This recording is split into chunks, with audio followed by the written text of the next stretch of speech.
Okay, hello everyone. Welcome to the class. This is your educator CA Prakash Rai, and today we're going to start some new topics of basically we are going to talk about a lot of expenses that are allowed, the conditions जो हमें fulfill करनी पड़ती है. इस तरह की छोटी छोटे टॉपिक्स हैं. बहुत जल्दी पीजीपी का सफाया होने वाला है. अब बिल्कुल हम लोग हल्की हल्की बातें कर रहे हैं, कोई बहुत कॉम्प्लिकेटेड चीज़ अब नहीं बची है. सो बिफोर वी बिगिन, अपना लास्ट क्लास का होमवर्क इलस्ट्रेशन 16 का कुछ 50,000 बता रहे हैं Kaustav babu. Let's check how right he is. अरे क्या बात है, बहुत सुंदर. Amount deductible in 5 years 50,000. क्या सबका आंसर आ गया था? किसी से कोई गलती तो नहीं हुई? कहीं कोई डाउट हो, कुछ हो? सब कंफर्टेबल हो इसमें? कोई तकलीफ नहीं? चलो ग्रेट, फैंटास्टिक. आइए चालू करें नया. अभी सारे लोग आ गए, नहीं आ गए? रुको पार्टिसिपेंट्स की लिस्ट देखूं मैं. किंजल नहीं आ रही बहुत दिन से. लग रहा है किंजन का मोह माया से ऊपर उठ गई है. क्या करना है पढ़ लिख के? क्या रखा है इस जीवन में? चलो बहुत सही. कभी कभी मुझे भी लगता है क्यों इतनी मेहनत कर रहे हैं हम लोग. खाने को 2 रोटी चाहिए, घर पे एक झोपड़ी भी रहेगी तो खुश हैं. Let's start with the new topic now. Amortization of expenditure in case of amalgamation or demerger, section 35DD. तो जब कंपनीज अमलगमेट होती हैं या डिमर्ज होती हैं, जब भी रिकंस्ट्रक्शन होता है तो उसमें कुछ एक्सपेंसेस इनकर होते हैं. अब प्रॉब्लम क्या है कि अमलगमेशन या डिमर्जर के केस में जो एक्सपेंसेस इनकर होते हैं वो पुरानी कंपनीज करती हैं, पर अमलगमेशन या डिमर्जर होने के बाद एक नई एंटिटी बन जाती है. अब वैसे तो ये खर्चे क्यों किए गए? नई एंटिटी के लिए. तो इसका बर्डन भी किसको शेयर करना चाहिए? न्यू एंटिटी को. बट अनफॉर्चुनेटली खर्चा किसी और ने कर दिया, तो वो प्रीलिमिनरी एक्सपेंसेस की तरह पड़ा रहता है. और जब वो अपने नई कंपनी, नई ऑर्गेनाइजेशन जो भी बन रही है फाइनली, उनकी बुक्स में रिकॉग्नाइज किया जाता है प्रीलिमिनरी एक्सपेंसेस की तरह, तो उसको भी हमें सेम कॉन्सेप्ट में जैसे प्रीलिमिनरी एक्सपेंसेस के साथ करते थे, 5 सक्सेसिव ईयर्स में 5 इक्वल इंस्टॉलमेंट्स में उसका क्लेम मिल जाता है अंडर सेक्शन 35DD. अब इस बात में कहीं कोई डाउट किसी को, कोई समस्या आ रही हो मन में, कोई सवाल, शंका?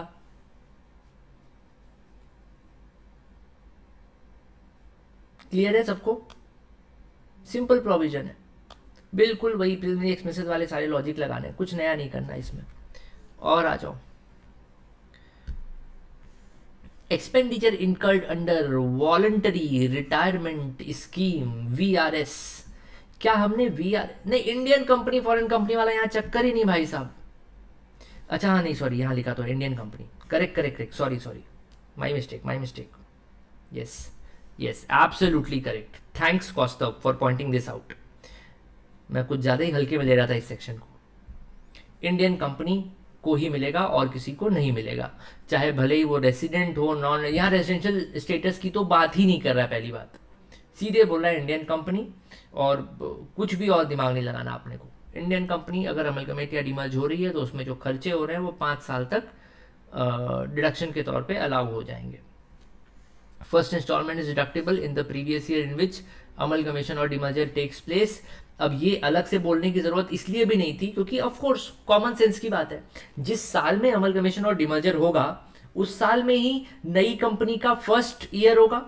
तो जब फर्स्ट ईयर होगा उसके बाद ही ना वो फाइल करेगा रिटर्न अपना, तभी वो खर्चे क्लेम करेगा. तो फर्स्ट ईयर में ही खर्चे क्लेम कर सकते हैं. ऑफ कोर्स प्रीलिमिनरी एक्सपेंसेस में हमेशा यही होता है कि जब भी कंपनी बनती है उसी साल से 1/5 करके हम लोग 5 सालों तक क्लेम लेना चालू कर देते हैं. Same logic. Everybody thanks Kaustav for pointing out कि 35DD सिर्फ और सिर्फ इंडियन कंपनीज के ऊपर एप्लीकेबल है. बाकी की फॉरेन कंपनीज को, चाहे वो रेसिडेंट हो या ना हो, उनको क्लेम नहीं मिलेगा. नाउ नेक्स्ट, VRS याद है सबको? हम जब सैलरी हेड पढ़ रहे थे तो इसकी बात करी थी कि भाई धंधे में मंदा चल रहा है, कुछ लोगों को नौकरी से निकालना पड़ेगा ताकि हमारी कॉस्ट कम हो सके. कैसे निकाला जाए? वो सारे लोग बराबर की मेहनत करते हैं, सब मेरे को अच्छे लगते हैं, सबसे बड़ा पारिवारिक संबंध हो गया है, तो हमने एक वीआरएस स्कीम निकाल ली कि भाई देखो हमारा तो दिल नहीं मान रहा कि हम किसी एक को पॉइंट आउट करके निकालें, पर अगर आप में से कोई छोड़ के जाना चाहता है तो ये वीआरएस स्कीम है। वीआरएस स्कीम में यूजुअली बहुत बड़ा सा एक लंप सम अमाउंट दिया जाता है कि लो भाई एक साथ इतने सारे पैसे ले लो और फिर आप कहीं और जॉब ढूंढ लो। मोस्टली उसमें 6 महीने साल भर तक की सैलरी रहती है, साल भर तो नहीं तब भी हाँ 6 महीने 5 महीने 8 महीने तक की सैलरी मिल जाती है वीआरएस में। तो इट्स अ ह्यूज एक्सपेंडिचर। तो जब चूंकि ये बड़ा एक्सपेंडिचर है, कैपिटल एक्सपेंडिचर है, तो एक बार में पीएल में डालोगे तो पूरा लॉस लॉस दिखेगा। ये लॉन्ग टर्म एक्सपेंडिचर है तो इसको 5 इक्वल इंस्टॉलमेंट्स में 5 ईयर्स में क्लेम मिल जाता है इसका। ठीक, starting from the year of payment, जिस साल में आपने पेमेंट करा उस साल से ही आप 5 इक्वल इंस्टॉलमेंट्स में उसका क्लेम लेना चालू कर दो। अब वीआरएस ऐसी चीज़ है कि एक बार में पेमेंट नहीं होता, क्योंकि पहले जब वीआरएस की स्कीम लॉन्च होती है ना तो पहले एम्प्लॉय लोग आपस में सुगबुगाहट करते हैं, क्या किया जाए, पैसे तो ठीक मिल रहे हैं, क्या नौकरी दोबारा मिलेगी, मार्केट कैसा है, आपस में करते हैं, तू करेगा क्या, मैं करूँगा क्या। ये सारे पॉलिटिक्स में क्या होता है कि पहले कोई एक बंदा हीरो बन के जाता है, सर मुझे चाहिए वीआरएस, तो वो बंदा गया, उसको वीआरएस मिल गया, फिर बाकी लोग देखते हैं पैसे तो मिल गए इसको, देखते हैं नौकरी मिलती है कि नहीं। जब 1 महीने बाद उसको नौकरी लग जाती है कहीं और पे तो फिर दौड़ के आते लोग, अरे हमें भी सर, हमें भी पैसे चाहिए। तो इसलिए पेमेंट्स जो है वीआरएस की वो एक बार में नहीं होती, मल्टीपल टाइम्स होती हैं। क्या बोल रहा है, if payment is made by the employer in more than 1 year, एक साल में एक बार दिया फिर अगले साल बाकी पेमेंट्स दिया, तो ये जो 5 इंस्टॉलमेंट्स हैं आपके, ये हर प्रीवियस ईयर में जो पेमेंट हुई है वहां से काउंट किया जाएगा, मतलब पेमेंट वाइज काउंट किया जाएगा। लेट्स से कि ईयर 1 में हमने 50,000 रुपये वीआरएस दिया, तो ईयर 1 में पहला हमें क्लेम मिलेगा 10,000 का, वो 50,000 का 1/5। ईयर 2 में 10,000 मिलेगा, 3 में 10,000 मिलेगा, ईयर 4 में 10,000 मिलेगा, ईयर 5 में 10,000 मिलेगा। अच्छा इनफैक्ट मैं लिख ही देता हूँ, इतना बोल क्यों रहा हूँ, जस्ट अ सेकेंड, इसको एक रफली शीट में लिख लेते हैं। ईयर 1 2 3 4 5 6 7 8, ठीक है। एंड यहाँ लिखते हैं VRS payment made, VRS payment, और यहाँ पे डिडक्शन ऑफ वीआरएस पेमेंट करके देख लेते हैं। तो पहले साल में मान लो आपने 50,000 दिया, जब कोई कंपनी स्विच करता तो भी वीआरएस मिलता है क्या? नहीं दीपक, देखो भाई वीआरएस ऐसी चीज नहीं है कि जो आपका अधिकार है कि आपको मिलना ही चाहिए, कि हम जॉब कर रहे हैं तो हमें कंपनी जब जॉब छोड़ेंगे तो वीआरएस, ऐसा कुछ नहीं है। वीआरएस एक ऐसी चीज है जो कभी कभार once in a blue moon, जब बहुत भयंकर रिसेशन हो रहा है, मंदी चल रही है, कंपनीज मजबूर हो गई, जैसे कोविड टाइम्स में हुआ था, आपकी नोटबंदी के समय हुआ था कि बहुत सी कंपनियों की हालत खराब थी, लोगों ने अपना ले ऑफ करना चालू किया था। तो ऐसे समय में कंपनियां ये स्कीम इंट्रोड्यूस करती हैं, और वो लिमिटेड पीरियड के लिए ही होता है। ऐसा नहीं कि जिस एम्प्लॉय का जब मन करे वो पहुंच के मुंह उठा के चला गया कि भैया मेरे को वीआरएस दे दो। अरे तुम्हें नहीं जम रहा है, नौकरी छोड़ के जाओ, हम क्यों वीआरएस दें। तो जब कंपनी अपनी मजबूरी से एम्प्लॉयज को निकालना पड़ता है कंपनीज को, क्योंकि धंधा मंदा चल रहा है, बहुत बुरा टाइम चल रहा है, तो कभी कभी लिमिटेड पीरियड के लिए वीआरएस की स्कीम आती है कि लेट्स से टुडे 21 अक्टूबर, तो आज अनाउंस होगा कि 1 नवंबर से लेके 30 नवंबर तक हमारी कंपनी में वीआरएस स्कीम चल रही है, जिसमें अगर आप चाहें तो 6 महीने की सैलरी लेके वॉलंटरली इस नौकरी को छोड़ सकते हैं। और ये VRS scheme is only for limited amount of money. तो जैसे मान लो कि कोई बहुत सीनियर स्टाफ ने ले लिया वीआरएस, वैसे तो यूजुअली वीआरएस जब आता है तो एक क्लास ऑफ एम्प्लॉयज़ के लिए आता है कि जितने भी लोग लेट्स से कि टेलीफोन ऑपरेटर के पोस्ट पे हैं, तो वो सारे टेलीफोन ऑपरेटर या कस्टमर केयर एग्जीक्यूटिव की पोस्ट पे है हमारी कंपनी में, उन सारे सबके लिए वीआरएस है। तो उसमें तो खैर अमाउंट फिक्स है, अपने को पता है कि मोर और लेस इतना ही आएगा 6 महीने की सैलरी का। तो एक बजट बना लिया वीआरएस का कि इतना अपने को देना है, तो वो आता है कि इस टाइम पीरियड के अंदर कर लीजिए। लेकिन अगर अक्रॉस द कंपनी अगर वीआरएस इशू किया जा रहा है कि जो भी चाहे वो आके ले सकता है वीआरएस, 6 महीने की सैलरी लो और जॉब छोड़ो, और तो उस केस में अमाउंट की भी लिमिटेशन होती है। भाई कंपनी ने एक बजट बनाया है वीआरएस के लिए, अब सारे सीनियर इंप्लॉयज आ गए, इतना तो हमने सोचा ही नहीं था, जूनियर वाले छोड़ ही नहीं रहे हैं, क्योंकि वो तो बेचारे उनकी नौकरी बड़ी हल्की फुल्की सी 15-20 हज़ार की नौकरी है, वो सोच रहे हैं यार ये भी छोड़ देंगे तो अब कहाँ मिलेगा। जो सीनियर स्टाफ है वो स्किल्ड है, मार्केट में नाम चल रहा है उसका, लोग जानते हैं कि अरे ये तो इस कंपनी में बहुत सीनियर पोजीशन पे है, तो कोई दूसरी कंपनी बीच को बोलेगी कि चलो कोई बात नहीं वहाँ से छोड़ दो तो हायर कर लो, उनके लिए जॉब स्विच करना ईजी होता है। तो कई बार ना अमाउंट की भी लिमिटेशन होती है कि अगर इतना अमाउंट हमारा जो बजट था वीआरएस का वो खत्म हो गया, तो उसके बाद हम फर्दर वीआरएस बंद कर देंगे, भले ही टाइम बचा हुआ हो। तो कंपनी कभी भी अनाउंस कर सकती है कि हमारा जो वीआरएस का बजट था अभी that has already been completed. अभी तक जो भी first come first serve basis पे होता है कि जो पहले आ गया वीआरएस क्लेम करने उसको मिल गया, बाकियों को नहीं मिलेगा क्योंकि हमारा बजट खत्म हो गया। या जहाँ पे अगर ऐसा स्पेसिफिक है कि जैसे सिर्फ एक स्पेसिफिक क्लास को करना है तो वहाँ टाइम का लिमिटेशन हो गया, इस तरह से होता है। वीआरएस हमेशा नहीं होता है। चलो, फर्स्ट ईयर में आपने 50,000 का पेमेंट करा, इसकी डिडक्शन आप कैसे लोगे? फर्स्ट ईयर में ही आपको मिल जाएगी कितनी? 10,000, है ना, 1/5 करके लेना है अपने को। सेकेंड ईयर में भी मिल जाएगी अपने को 10,000, थर्ड ईयर में मिल जाएगी 10,000, फोर्थ ईयर में मिल जाएगी 10,000, फिफ्थ ईयर में मिल जाएगी 10,000। करेक्ट? यहां तक तो कंफर्टेबल है सब लोग? ये समझ में आ रहा है ना? फिर मान लो नेक्स्ट ईयर आपने क्या करा, 1 लाख का पेमेंट और कर दिया बीआरएस का, तो अब क्या होगा, इस 1 लाख का 20,000 सेकेंड ईयर में क्लेम मिलेगा, थर्ड ईयर में 20,000, फोर्थ ईयर में 20,000, यहाँ पे भी मिलेगा 20,000। यहाँ तो ये जीरो हो गया, इसका डिडक्शन तो मिल नहीं रहा है अब, ठीक है। थर्ड ईयर में फिर क्या लिखे हैं, और ले लो 10,000 रुपये और ले लो, चलो ठीक है। तो अभी 10,000 का भी 1/5 हो जाएगा, तो 10,000 का 1/5 कितना हुआ आपको? It's 2,000, right? 2,000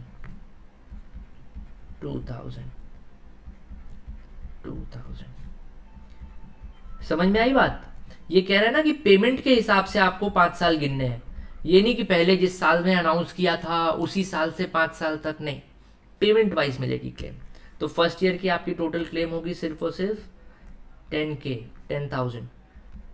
सेकेंड ईयर की क्लेम आपकी बनेगी 30K, थर्ड ईयर की बनेगी 32K, and so on and so fourth. यहाँ भी 32K, यहाँ भी 32K, यहाँ पे 22K, यहाँ पे 2K।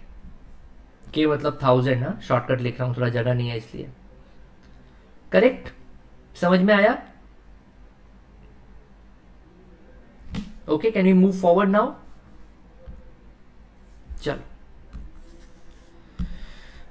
ये हो गया। नेक्स्ट इलिस्ट्रेशन है, सिंपल सी, कर ही लो यार, कर लो इलिस्ट्रेशन, खुद से कर लो, सिंपल है। According to VRS of X Limited, each employee will get voluntary retirement compensation in 3 installments. 35% at the time of voluntary retirement, 10% on November 1st of the first financial year immediately after retirement, and remaining 55% on December 1 of the second financial year immediately after retirement. तो year 1 में 35% मिलेगा, year 2 में 10% और year 3 में 55%। Complete हो गया। The scheme is open for the financial year 2021 only. During the financial year 17 employees take voluntary retirement, total compensation of ₹80 lakhs payable by way of 3 installments as stated above. तो अब आपको क्या करना है, deduction calculate करनी, कौन से year में कितने डिडक्शन मिलेगी। ईयर 1 से चालू करिए, ईयर 2, ईयर 3, 3 साल, मैं तो कहता हूँ 5 साल का बना लीजिए, कोई दिक्कत नहीं है। 5 का ये बनेगा तो 8 सालों का, 5 + 3, बनाओ टेबल अपने हिसाब से. Let me know when you are done.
Year 1 5,60,000 Yash Rawal का आंसर है. Can anybody else corroborate his answer? कोई है जो यश को सपोर्ट करते हुए बोले कि हाँ भाई यश बहुत सही आंसर दिया है? कौस्तव, मनीषा, सब सही बोल रहे हो? Yes yes. चलो फिर चेक करते हैं एक बार. 2021 में 5,60,000 पे किया. 35% of 20 first installment of 28 lakh being 35% payable. 560, yes, then 720, then 16, 16, 16, then 1040, then 880. ठीक है, सिंपल है, कोई बहुत मेहनत का काम तो है नहीं. अपने लिए तो क्या बच्चों का खेल है. चलो let's go, let's move on to the next thing. Provision for bad and doubtful debt of bank. Now there is one thing you should realize about this section. Section 36. Section 36 talks about something unique. Let me tell you why. जब आपने suppose करो किसी ने किसी को सामान cell किया, कोई गुड सेल करा और वो बंदा पैसे नहीं दे रहा है, बहुत टाइम से पैसे लेके बैठा हुआ है. आपको लग रहा है पता नहीं ये पैसे देगा कि नहीं देगा. वो मना नहीं कर रहा है, वो बोल रहा है हाँ भाई थोड़ा टाइम दो ना, 1-2 महीने में देता हूँ. वो 1-2 महीने करके आपको 6 महीने से लटका रहा है. आपको लग रहा है कि नहीं यार ये तो पता नहीं पैसे देगा कि नहीं देगा. आपने अपने मन से एक प्रोविजन बना लिया, provision for bad and doubtful debt. जब आप इनकम टैक्स में इसको क्लेम करने जाओगे तो इनकम टैक्स डिपार्टमेंट बोलेगा कि भाई साहब एक बात बताइए, अगर मैं आपको सिर्फ शक के बिना पे आई एम सॉरी यार, मैं साइलेंट पे तो किया था। तो इनकम टैक्स डिपार्टमेंट कहता है कि यार सिर्फ आपके शक के बेसिस पे अगर मैं एक्सपेंसेस अलाउ करने लग गया आपके इनकम में से, फिर तो आप बोलोगे कि यार मेरा 1 लाख का प्रॉफिट है, पर मेरे को लग रहा है कि 2 लाख रुपए मेरे सेल्स के डूब जाएंगे, और ऐसे लग रहा है बोल के तुम तो कभी टैक्स ही नहीं दोगे, हमें हमेशा ही लॉस दिखाओगे। तो प्रोविजन ओविजन हम अलाउ नहीं करते। एक्चुअली में जब पैसा डूब जाए, वो बंदा हाथ खड़े कर दे कि भाई मैंने नहीं देने पैसे, जा उखाड़ ले जो उखाड़ना है, आपने नोटिस भेजी सब किया, वो पैसे ही नहीं दे रहा है, वो डूब ही गए पैसे, बैड डेब्ट्स हो गया एक्चुअली, तब हम आपको क्लेम देंगे कि भाई हाँ जेन्युइन क्लेम है, और वो भी वो पैसा रिकवर हो गया बाद में तो उस पर टैक्स भी ले लेंगे हम। लेकिन प्रोविजन की बात आप करोगे तो भैया हमें तो भरोसा नहीं होता, सबके लिए ये फैसिलिटी हम नहीं दे सकते। बट बैंक्स के लिए ये स्पेशल फैसिलिटी है। वाई? क्योंकि बैंक्स के केस में नॉन परफॉर्मिंग एसेट्स बोलते हैं जिसको, यानी बैड डेब्ट्स। बैड डेब्ट्स क्या कहा जाए कि नॉन परफॉर्मिंग एसेट्स ऐसे एसेट्स हैं जिनकी इंस्टॉलमेंट्स आ नहीं रहे हैं बहुत टाइम से, 3 महीने से नहीं आ रहा है, कोई भी एक पैसा नहीं आया, 3 महीने हो गए, और आगे भी लग रहा है कि पता नहीं मिलेगा कि नहीं मिलेगा। ये ना बैंक के रेगुलर बिजनेस का हिस्सा है, और इतना कॉमन है कि बकायदा रिजर्व बैंक ऑफ इंडिया बोलता है कि भाई साहब आपने जितना भी लोन बांटा हुआ है, जितने भी एडवांसेस आपके मार्केट में खड़े हैं, उसका एक सर्टेन परसेंटेज आपको प्रोविजन बनाना ही पड़ेगा।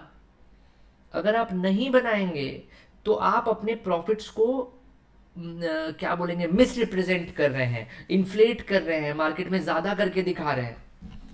तो बैंक्स ना बल्कि अवॉइड करते हैं। हम लोग ना कई बार बैंक्स में ऑडिट पे जाते हैं तो हमें ऐसी ऐसी एंट्रीज मिलती हैं कि कोई अकाउंट है उसमें ऑलमोस्ट 3 महीने से पैसे नहीं आए थे, लेकिन जैसे ही 3 महीना पूरा होने वाला था, यानी वो अकाउंट एनपीए होने वाला था, फटाक से कुछ डिपॉजिट आ गया। वो भी कितना, सिर्फ उतना कि वो उस इंटरेस्ट के पोर्शन को, पेनल्टी के पोर्शन को कवर कर दे। भाई डिले हुआ ना तो उसका डिलेट का इंटरेस्ट ज्यादा लग रहा होगा, तो वो कवर करके थोड़ा सा अमाउंट डाल दिया, अब एनपीए होने से बच गया। और हम देखते क्या है कि अगले ही दिन उतना पैसा और डिसबर्स हो जाता है। यानी बैंक मैनेजर क्या बोलता है, वो क्लाइंट को कॉल करता है, अरे भैया आपका लोन एनपीए होने वाला है, आप भी फंसोगे हम भी फंसेंगे, ऐसा करो जितना आपका इतना बन रहा है अमाउंट, इतना आप प्लीज कहीं से जमा करा दो आज के आज, मैं कल आपको विड्रॉ करवा देता हूँ, उतने का ही लोन आपको और दे दूंगा, तो आप वो पैसे वापस ले लेना, या आपका लोन का जो अकाउंट है उसी में से और जो पैसे आपने डिपॉजिट किए उसी को डिसबर्स करा लेना वापस।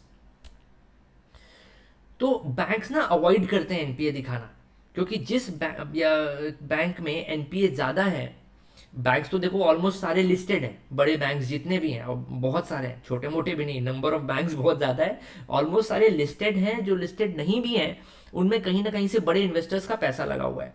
अगर इन्वेस्टर देखेगा कि यार ये कैसा बैंक खोला है मैंने, एनपीए हो रहा है, लग रहा है ये धंधा अच्छा नहीं है, तो पैसे खींच लेगा वापस अपने। और अगर पैसे खींच लिए, पूरा पैसे का ही गेम है, बैंक का धंधा ही खत्म हो जाएगा। तो बैंक्स अवॉइड करते हैं एनपीए दिखाना, मगर बैंक को फोर्स किया जाता है, reserve bank of India force करता है, और हमारे जैसे ऑडिटर्स फोर्स करते हैं कि भाई झूठ मत बोलो, जो एनपीए है जेन्युइनली उसको बचाओ, और जेन्युइनली प्रोविजन बनाओ अपने प्रॉफिट्स में से निकाल के, ताकि कल को वो एक्चुअली नुकसान में हो भी जाए तो you have sufficient provisions in with you, ताकि आप उसको कवर कर सकते हो। ठीक है, तो provision for bad and doubtful debt of bank is only available to a scheduled bank, non-scheduled bank और a कोऑपरेटिव बैंक। तो शेड्यूल्ड बैंक कौन से होते हैं? शेड्यूल्ड बैंक वो बैंक्स होते हैं जिनको बकायदा, जो एक्चुअली क्या होता था ना कि पहले बैंक्स, प्राइवेट बैंक्स जब लॉन्च हुए थे तो गवर्नमेंट ने एक बार में पकड़ के सबको वो कर दिया था, क्या बोलते हैं उसको, एक बड़ा अच्छा वर्ड यूज उसके लिए यूज होता है मेरे को, नेशनलाइज्ड। सारे बैंक्स को नेशनलाइज किया था, नेशनलाइजेशन ऑफ बैंक्स हुआ था। उसके बाद तो जो भी नेशनलाइज्ड हुए थे, और उसके बाद और भी कई बैंक्स आए, नेशनलाइज्ड बैंक्स और भी कई लॉन्च हुए, तो वो सारे शेड्यूल्ड बैंक कहा जाता है इनको, कि ये गवर्नमेंट का एक शेड्यूल है उसमें मेंशन्ड है। नॉन शेड्यूल्ड बैंक, जो भाई प्रॉपर बैंकिंग लाइसेंस लेके कोई प्राइवेट बंदा अगर बैंक का बिजनेस कर रहा है, मतलब बंदा तो नहीं बोलना चाहिए क्योंकि इंडिविजुअल्स को नहीं मिलता है, मतलब जो कंपनीज हैं जो खुद का बिजनेस बैंकिंग लाइसेंस लेके कर रही हैं, गवर्नमेंट ने उन्हें नहीं स्पॉन्सर किया है, वो नॉन शेड्यूल्ड बैंक है। ऐसे ही कोऑपरेटिव बैंक होते हैं जो छोटे छोटे डिस्ट्रिक्ट्स में या किसी स्टेट में सिर्फ ऑपरेट कर रहे हैं, और वो जो है प्रॉफिट के लिए नहीं बनाए गए, वो बैंक्स को बनाया गया है वहाँ के ही लोगों द्वारा, वहाँ के ही बिजनेसमैन लोग मिलके बनाए हैं, ताकि हम अपने स्टेट को या अपनी एक इंडस्ट्री को फाइनेंस कर सकें। जैसे एग्रीकल्चर के लिए बहुत सारे कोऑपरेटिव बैंक्स खुले हुए हैं जो सिर्फ किसानों को लोन देते हैं, किसानों से ही डिपॉजिट्स एक्सेप्ट करते हैं, और उनका बिजनेस लिमिटेड है उसमें। वो कोऑपरेटिव बैंक है, कोऑपरेटिव सोसाइटीज के फॉर्म में बने हुए हैं। तो जो भी इस तरह के शेड्यूल्ड बैंक है, नॉन शेड्यूल्ड बैंक है या कोऑपरेटिव बैंक है, वो 8.5% ऑफ टोटल इनकम सेक्शन 36 में provision for bad and doubtful debts के नाम पे एक्सपेंस क्लेम न सिर्फ कर सकते हैं बल्कि करना मैंडेटरी भी है उनके लिए। उनके लिए ऑप्शनल नहीं है कि खर्चे का क्लेम लो या मत लो, उनको करना ही पड़ता है। Is this point clear? Can you put a green mark to it? इसको टिक कर सकते हैं।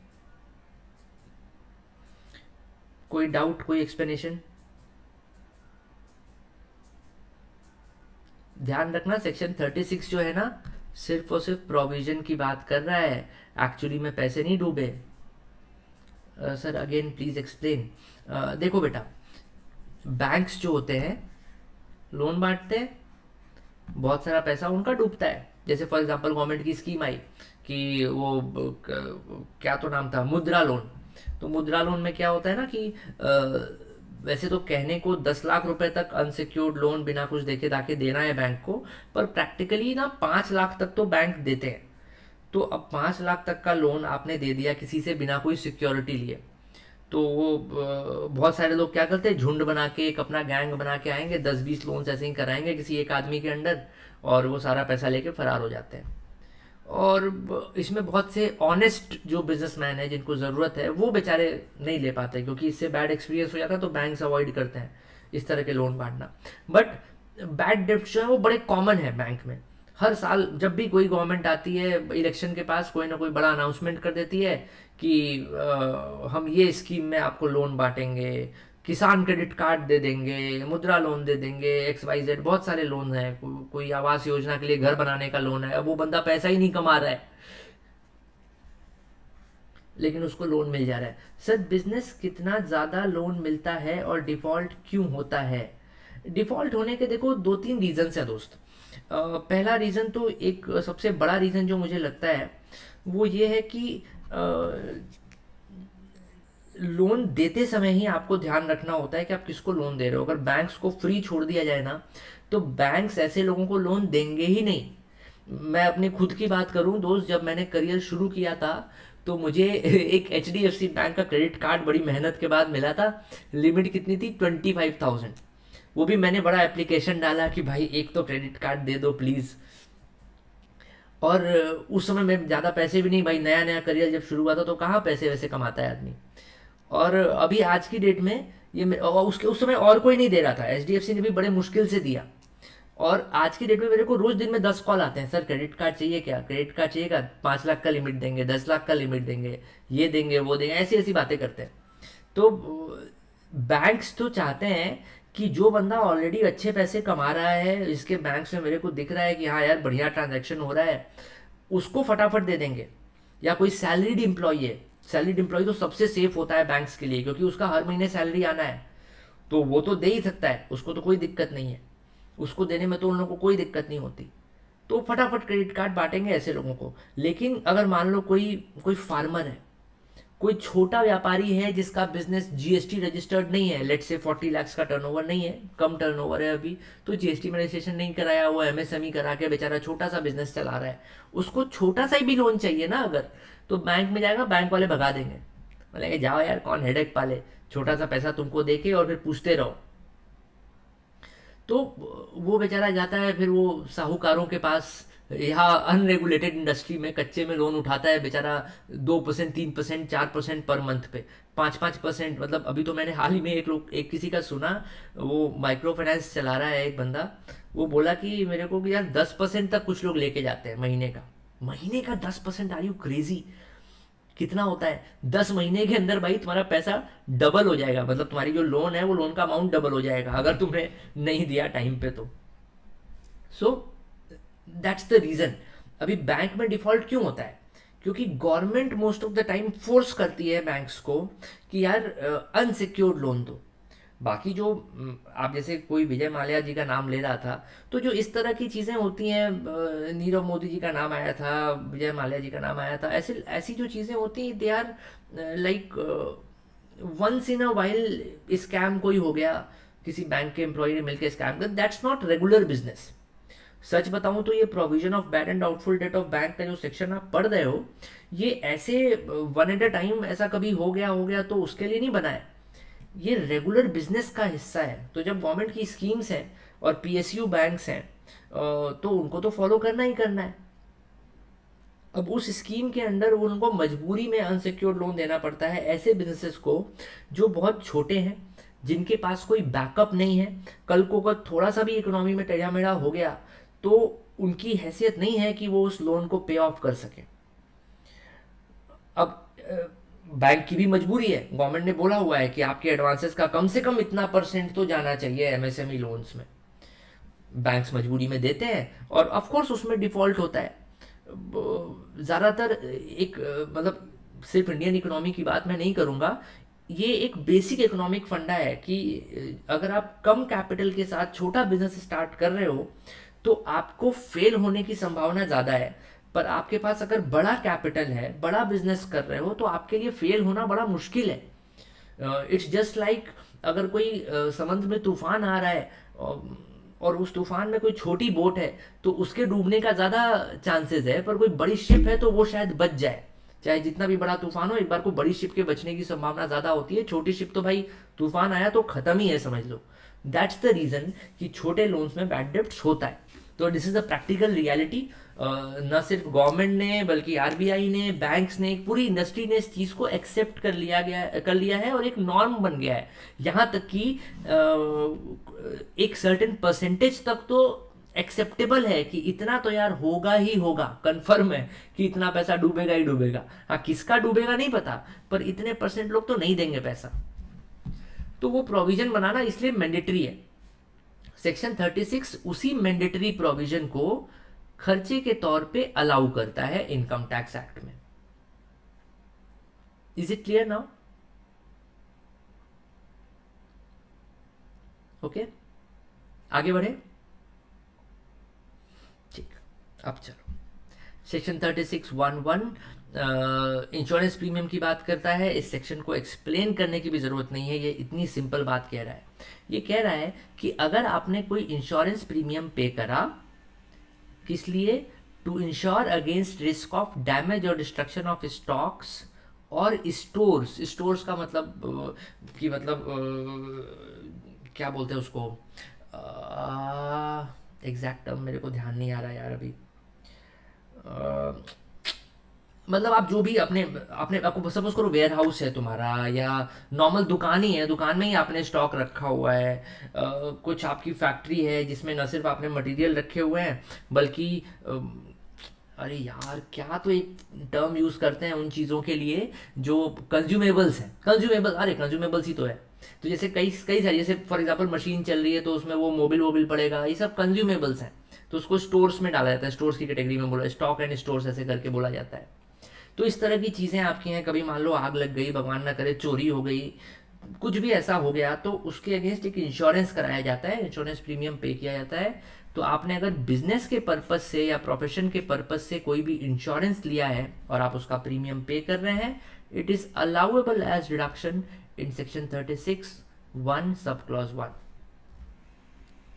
ओके, अभी हम जितने भी सेक्शंस पढ़ रहे हैं वो क्या कर रहे हैं, हमें स्पेसिफिक खर्चे बता रहे हैं कि ये खर्चा भी अलाउड है, ये खर्चा भी अलाउड है, ये खर्चा भी अलाउड है, ये खर्चा भी अलाउड है। और जो जो कंडीशंस हैं वो खर्चे के अलाउंस से लेके वो बता देते हैं कहीं ना कहीं। डन, ये समझ में आ गया 36(1)(1)। आगे बढ़े, अब आ जाओ। ऐसे ही छोटे छोटे सेक्शंस हैं। आज भी तुम्हें लगेगा कि सर कितना सारा पढ़ दिया छोटे छोटे बहुत सारे हैं आज। Then insurance premium paid by a federal milk cooperative society तो पहली बात तो फेडरल का मतलब क्या हुआ? फेडरल का मतलब कि जो मल्टीपल स्टेट्स में काम कर रहा है। मिल्क कोऑपरेटिव सोसाइटी, इनफैक्ट इसको ये लो ना, अमूल का एग्जांपल देते हैं तुमको, बेस्ट एग्जांपल। तो ये लोग क्या करते हैं, बहुत बड़ी सी गौशाला मेंटेन करते हैं, उसमें गाय भैंस वो दूध देने वाले जितने भी जानवर हैं जिनका जिनका मार्केट वो मेंटेन करके चल रहे हैं उनको पालते हैं।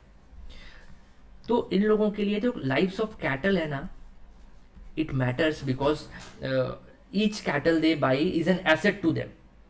तो अगर उसको कुछ हो गया, बीमार हो गया, भगवान ना करे यार ऊपर चला गया, तो अपना दूध का सप्लाई कम होगा, दूध का सप्लाई कम होगा तो पैसा कम आएगा, धंधे का नुकसान।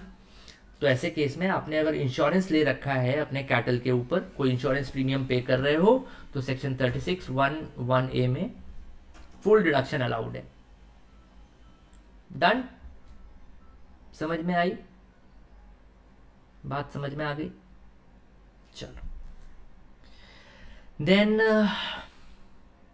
Premium for insurance on health of employees. आपने अपने एम्प्लॉयज के हेल्थ पे कोई प्रीमियम पे किया है, इट इज फुल्ली अलाउड। हाँ, कैश में मत पे करना, income tax act does not like cash, cash payment नहीं करना है। ये चीज 36(1)(a) में क्यों नहीं है, ये 36(1)(1)(b) में क्यों है? क्योंकि जब आप फेडरल मिल्क कोऑपरेटिव सोसाइटी की बात कर रहे हो तो ज़्यादातर मिल्क कोऑपरेटिव सोसाइटीज, अमूल की तो बात नहीं करनी चाहिए, Amul is too big now, पर बहुत सारी ना छोटी छोटी मिल्क कोऑपरेटिव सोसाइटीज़ होती हैं, तो दे ऑपरेट इन विलेजेस। उनको कैश में मिल रहा है, बैंकिंग सिस्टम उतना अच्छा नहीं है, तो वो बैंक में डिपॉजिट करना उसको पसंद नहीं करते, तो वो कई बार कैश में भी प्रीमियम दे देते हैं, इसलिए उनको अलाउड है।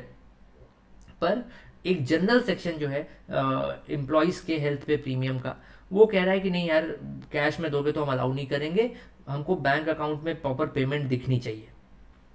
डन? आगे बढ़े, ये दोनों क्लियर है? चलो, बोनस और commission to employees. Now this is important, slightly important, इसको थोड़ा सा ध्यान से पढ़ना होगा, बाकी सेक्शंस की तरह बस एक रीडिंग मार के आगे नहीं बढ़ सकते। देखो,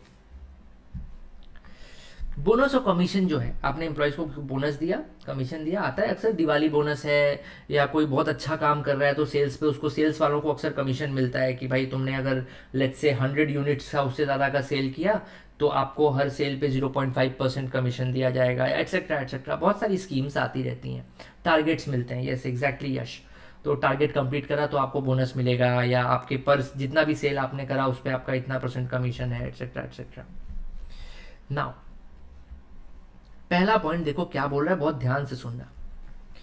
admissible only if amount payable to employees as bonus और commission should not otherwise have been payable to them as profit और डिविडेंड। इसका मतलब क्या है दोस्त? देखो, जब कंपनीज का कॉन्सेप्ट पॉपुलर हुआ ना, तो लोगों को एक बड़ी मजेदार चीज समझ में आई कि यार, company is an artificial legal person, right? और कंपनी की आइडेंटिटी उसके जो ओनर्स हैं, प्रमोटर्स हैं, शेयर होल्डर्स हैं, उनसे अलग है, डायरेक्टर से अलग है। अब अगर कोई शेयर होल्डर या कोई डायरेक्टर, इनफैक्ट डायरेक्टर वर्ड तो मेरे को नहीं यूज़ करना चाहिए, क्योंकि अगर लीगली बोला जाए तो डायरेक्टर तो प्योरली एम्प्लॉई होता है, बट मोस्टली क्या होता है, एक कॉमन पैरेलल्स में आप देखोगे कि जो शेयर होल्डर ही होता है वो अपने आप को डायरेक्टर अपॉइंट कर लेता है, ताकि वो खुद बोर्ड में बैठे और डिसीजन मेकिंग में हेल्प करे। तो इससे होता क्या है कि चूंकि बोथ आर डिफरेंट एंटिटीज, तो वो ओनर खुद के ही बिजनेस में काम करने की सैलरी भी उठाएगा और बोनस और कमीशन के नाम पे भी पैसे उठाएगा। अब देखो, सैलरी तो देखा जाए तो जेन्युइन एक्सपेंस है, उसमें तो क्या है कि थोड़ा फाइट भी हो सकती है, इनकम टैक्स डिपार्टमेंट बोल सकता है कि भाई आपने फॉर एग्जाम्पल आपकी क्वालिफिकेशन ये है, आप सर्विसेज ये दे रहे हैं, तो आपके इंडस्ट्री में इससे ज़्यादा की सैलरी जो है वो नहीं बनती है, तो आप ये ज़बरदस्ती ज़्यादा सैलरी अपने आप को दे रहे हैं, ये हम डिसअलाउ कर देंगे। यहाँ पे इनकम टैक्स थोड़ा सेफ है, इनकम टैक्स में आप ये आर्ग्यू कर सकते हैं, इनकम टैक्स ऑफिसर्स जो हैं वो कई बार ये आर्ग्यूमेंट देते हैं कि अनरियलिस्टिक एक्सपेंसेस दिखाए गए हैं, but when it comes to bonus और कमीशन तो वो तो परसेंटेज फिक्स है। और लेट्स से कि कोई अपने एम्प्लॉयज़ को बोल रहा है कि आपको सेल्स पे 10% की कमीशन है, कोई बोल रहा है 20% की कमीशन है, कभी 100% या उससे ज़्यादा तो हो नहीं सकता, नहीं होता है ना, यही 5%, 10%, 20% होता है। और ये हर इंडस्ट्री में अलाउड भी है, और इंडस्ट्री वाइड वैरी भी करता है, और ये बिजनेस ओनर का डिसीजन है कि वो कितना कमीशन देना चाहता है। तो यहाँ पे पहली बात तो इनकम टैक्स ऑफिसर बहस नहीं कर सकता, है ना, कि आपने बोनस ज़्यादा दिया है ज़बरदस्ती। अच्छा, दूसरी बात, अगर मान लो कि मैं शेयर होल्डर हूँ, ठीक है, और मैं चाहता हूँ कि मुझे ना डिविडेंड ना मिले, क्योंकि डिविडेंड अगर मैं इशू करूंगा कंपनी से तो मेरे को डिविडेंड डिस्ट्रीब्यूशन टैक्स देना पड़ेगा। ये उस समय की बात है जब डिविडेंड डिस्ट्रीब्यूशन टैक्स हुआ करता था, अभी आज के टाइम में ये रेलेवेंट नहीं है, लेकिन ये सेक्शंस पुराने हैं, उसी समय के बने हुए हैं। तो डिविडेंड डिस्ट्रीब्यूशन टैक्स देने में क्या समस्या थी कि एक तो कंपनी डिविडेंड डिस्ट्रीब्यूशन टैक्स देगी, और ठीक है एम्प्लॉय के हैंड्स में ऑफ कोर्स वो एग्जेम्प्ट हो जाएगा, डबल टैक्सेशन नहीं होगा। लेकिन अगर देखो तो डबल टैक्सेशन ऑलरेडी हो चुका है। कंपनी ने अपनी इनकम पे भी टैक्स दिया, कंपनी ने डिविडेंड डिस्ट्रीब्यूशन टैक्स भी दिया, उसके लिए अलग से फाइलिंग्स भी करनी पड़ती हैं, बहुत सा कंप्लायंस भी बढ़ता है। तो वो लोग क्या करते हैं कि छोड़ो यार, प्रॉफिट बचेगा तो डिविडेंड बांटेंगे, ऐसा करते हैं, प्रॉफिट छोड़ते ही नहीं है। हम लोग बोनस इशू कर लेते हैं अपने आप को ही, कमीशन इशू कर लेते हैं अपने आप को ही।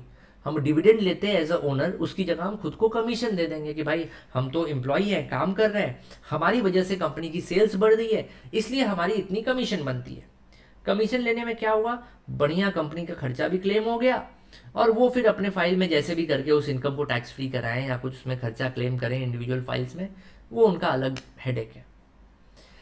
तो बेसिकली बहुत से शेयर होल्डर्स क्या करते थे कि डिविडेंड लेने के बजाय, प्रॉफिट लेने के बजाय उस चीज़ को बोनस या कमीशन की तरह ले लेते थे, क्योंकि प्रॉफिट या डिविडेंड कंपनी की बुक्स में खर्चे की तरह पे अलाउ नहीं होता है, लेकिन बोनस या कमीशन अगर आप एम्प्लॉइज को दे रहे हो तो वो अलाउएबल एक्सपेंस है। तो गवर्नमेंट ने बोला कि भाई देखो, ये तुम लोग फर्जीवाड़ा मत करो, तुम खुद ही ओनर हो, अगर तुम ये खुद को कमीशन नहीं देते, बोनस नहीं देते, तो प्रॉफिट बचता और वो तुमको डिविडेंड के तौर पे मिलता। तो अभी आप जो कर रहे हैं वो आप फ्रॉड कर रहे हैं, हमारी आंखों में धूल झोंकने की कोशिश कर रहे हैं। तो इसलिए आपको हम, आपकी कंपनी को हम बोनस या कमीशन तभी अलाउ करेंगे अगर वो बोनस और कमीशन जेन्युइन बोनस और कमीशन है, और ऐसा तो नहीं कि अगर बोनस नहीं मिलता, कमीशन नहीं मिलता, तो वो डिस्ट्रीब्यूट हो जाता प्रॉफिट के तौर पे या डिविडेंड के तौर पे। ठीक, फिर से एक बार रिपीट कर रहा हूं सिंपल शब्दों में, बोनस और commission to employees is admissible as an expense only if amount payable to employees as bonus or commission should not otherwise have been payable to them as profit or dividend। तो bonus तभी allow होगा जब वो genuine bonus हो, genuine commission हो। ऐसा नहीं होना चाहिए कि अगर वो बोनस या कमीशन हम नहीं देते तो हमें प्रॉफिट देना, शेयर देना पड़ता या डिविडेंड देना पड़ता। डन, ये पॉइंट समझ में आई? यस, ओके, पॉइंट क्लियर है सबको? कोई डाउट तो नहीं? नेक्स्ट थिंग देखो, section 43B, this is very very very important. मैं क्या बताऊं बेटा, पीजीबीपी में कुछ ही चीजें हैं जो बहुत इंपॉर्टेंट हैं, section 43B is one of them. Section 43B हालांकि हम आगे पढ़ने वाले हैं, पर मैं आपको एक ब्रीफ आइडिया दे दूं कि 43B क्या कहता है। कुछ खर्चे ऐसे होते हैं जो इनकम टैक्स डिपार्टमेंट जानता है कि फर्जी डाले जाते हैं पीएल में। जैसे साल के अंत में सीए साहब बैठे अकाउंट फाइनल करने, तो वो बिजनेस ओनर बोलता है कि यार सीए साहब इतना तो प्रॉफिट आ रहा है, इस पर टैक्स बहुत ज़्यादा बनेगा, क्या किया जाए, कुछ कम कर दो ना प्रॉफिट, कुछ खर्चे दिखा दो। अब खर्चे दिखाने में प्रॉब्लम क्या है, कैश एक्सपेंस अगर करेंगे ज़्यादा तो वो डिसअलाउ हो जाएगा, है ना, कैश एक्सपेंसेस डिसअलाउ हो जाते हैं। इनफैक्ट सेक्शन दो सेक्शन हैं, 43B है और एक 40, मेरे को एग्जैक्ट याद नहीं आ रहा है, 44 करके कुछ है आगे सब क्लॉज करके।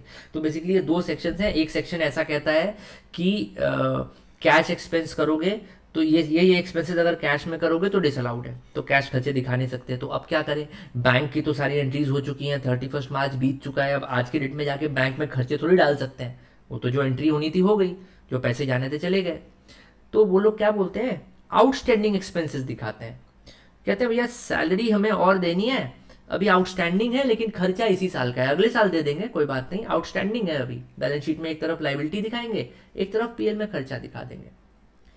तो गवर्नमेंट कहती है कि भाई कुछ खर्चे ऐसे हैं जिनका आपके पास स्कोप है फर्जी दिखाने का, जैसे एम्प्लॉयज़ तो अपने ही हैं, अपने घर के लोगों को एम्प्लॉय बनाया हुआ है, उनको दिखा दिया सैलरी, कोई दिक्कत नहीं, आउटस्टैंडिंग खड़ा रहेगा, कभी देंगे नहीं देंगे कोई दिक्कत नहीं, वो तो घर के लोग हैं, ऐसा थोड़ी कि नौकरी छोड़ के चले जाएंगे। तो इस तरह के फर्जीवाड़े को रोकने के लिए बोला गया कि कुछ सेक्शंस ऐसे बनाए गए, इनफैक्ट 2 ही सेक्शंस ऐसे हैं, मेरे को पता नहीं, को पहला सेक्शन याद नहीं आ रहा है, वो बहुत इंपॉर्टेंट है, मेरे को एकदम टिप पे रहता था, आज मेरे को याद नहीं आ रहा है। 44, चलो आएंगे तो देखेंगे, it was 44 something, leave it, चलो ठीक है। तो 43 भी कहता है कि यार ये दोनों सेक्शंस बेसिकली 2 बातें कहते हैं, एक तो कैश खर्चे अलाउड नहीं है, दूसरा कहता है कि एक्चुअली में पे किया है तो ही मिलेगा। 43 भी कहता है कि एक्चुअली में अगर ये खर्चा पे किया है तो ही मिलेगा, अगर आपने प्रोविजन बना के छोड़ दिया है तो ये खर्चा अलाउड नहीं होगा। This is specifically true for bonus और कमीशन। बोनस और कमीशन आपने एक्चुअली दे दिया है, बैंक से पैसा कट गया, तभी आपको खर्चा अलाउ होगा, नहीं तो अलाउ नहीं होगा। डन, ये पॉइंट क्लियर। इसको अपन आगे भी देखेंगे, ये सेक्शन ना बहुत बार आएगा अभी आगे, 43 भी। चलो, इंटरेस्ट ऑन बोरोड कैपिटल, आपने लोन लिया, उस लोन पे इंटरेस्ट पे कर रहे हो, वो आपका खर्चा है, अलाउ हो जाएगा, बस कुछ कंडीशंस का ध्यान रखना होगा। SSC must have borrowed money, of course, बिना लोन लिए इंटरेस्ट का खर्चा अलाउ नहीं होगा।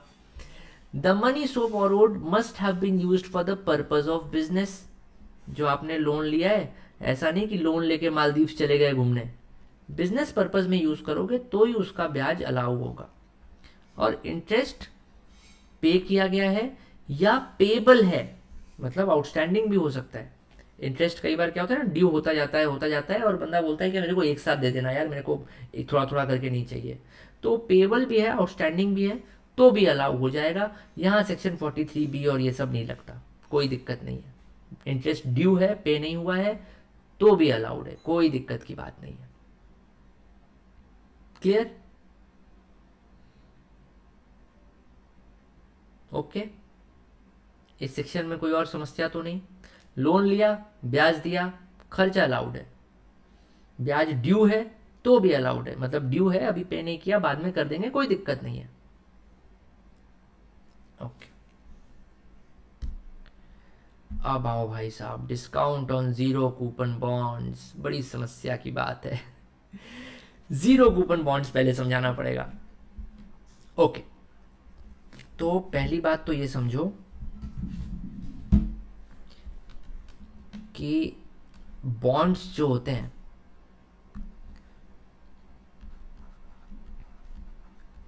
दे आर व्हाट, डेट इंस्ट्रूमेंट्स। जब मैं कह रहा हूं कि बॉन्ड डेट इंस्ट्रूमेंट्स हैं, तो इसका मतलब क्या हुआ? इसका मतलब हुआ कि आप अगर किसी को बॉन्ड्स दे रहे हो, उसके बदले उनसे पैसे ले रहे हो, तो उसको एक लोन, एक उधार की तरह समझा जाता है। उसका मतलब ऐसे समझो कि अगर आप किसी को शेयर्स इशू कर रहे हो, उसके बदले पैसे ले रहे हो, क्या वो लोन है? नहीं। क्यों? क्योंकि कंपनी के ऊपर ये ऑब्लिगेशन नहीं है कि 10 साल के अंदर अंदर ये पैसे मेरे को वापस करने। इक्विटी शेयर होल्डर का पैसा तो तभी मिलेगा जब वो कंपनी खत्म हो जाएगी, लिक्विडेट हो जाएगी, तब। उससे पहले इक्विटी शेयर होल्डर्स को कुछ नहीं मिलना अपने प्रिंसिपल अमाउंट का। हाँ, वो डिविडेंड लेते रहे, वो अलग बात है, पर डेट इंस्ट्रूमेंट यानी लोन, जब आप बॉन्ड्स इशू करते हो, डिबेंचर्स इशू करते हो, तो आपको एक लिमिटेड पीरियड ऑफ टाइम के अंदर, जैसे 10 साल, 5 साल, जो भी उसका पीरियड है, जो लाइफ है उस बॉन्ड की या उस डिबेंचर की, उसके बाद आपको वो पैसे वापस करने पड़ेंगे। Okay, done? ये चीज समझ में आई? Bonds are debt instruments. Okay, जो भी डेट इंस्ट्रूमेंट्स होते हैं ना, they carry a coupon rate. ये टेक्निकल टर्म यूज़ किया जाता है, टेक्निकल तो नहीं बोलना चाहिए, मतलब एक मार्केट की कह सकते हो वो प्रथा चल चुकी है, नहीं होता है कि इस इंडस्ट्री में ये टर्म यूज़ करते हैं। तो डेट इंस्ट्रूमेंट्स पे कूपन रेट होता है। कूपन रेट कोई नई चीज़ नहीं होती है, ये सिंपली इंटरेस्ट रेट है, जितना इंटरेस्ट आप पे करोगे उस लोन पे। तो जैसे कोई कंपनी ने नया डिबेंचर इशू किया तो बोलेंगे 12% डिबेंचर, तो बोलते हैं वो 12% is coupon rate of that debenture. ठीक, तो 12%, 14% ऐसे बॉन्ड्स इशू होते हैं।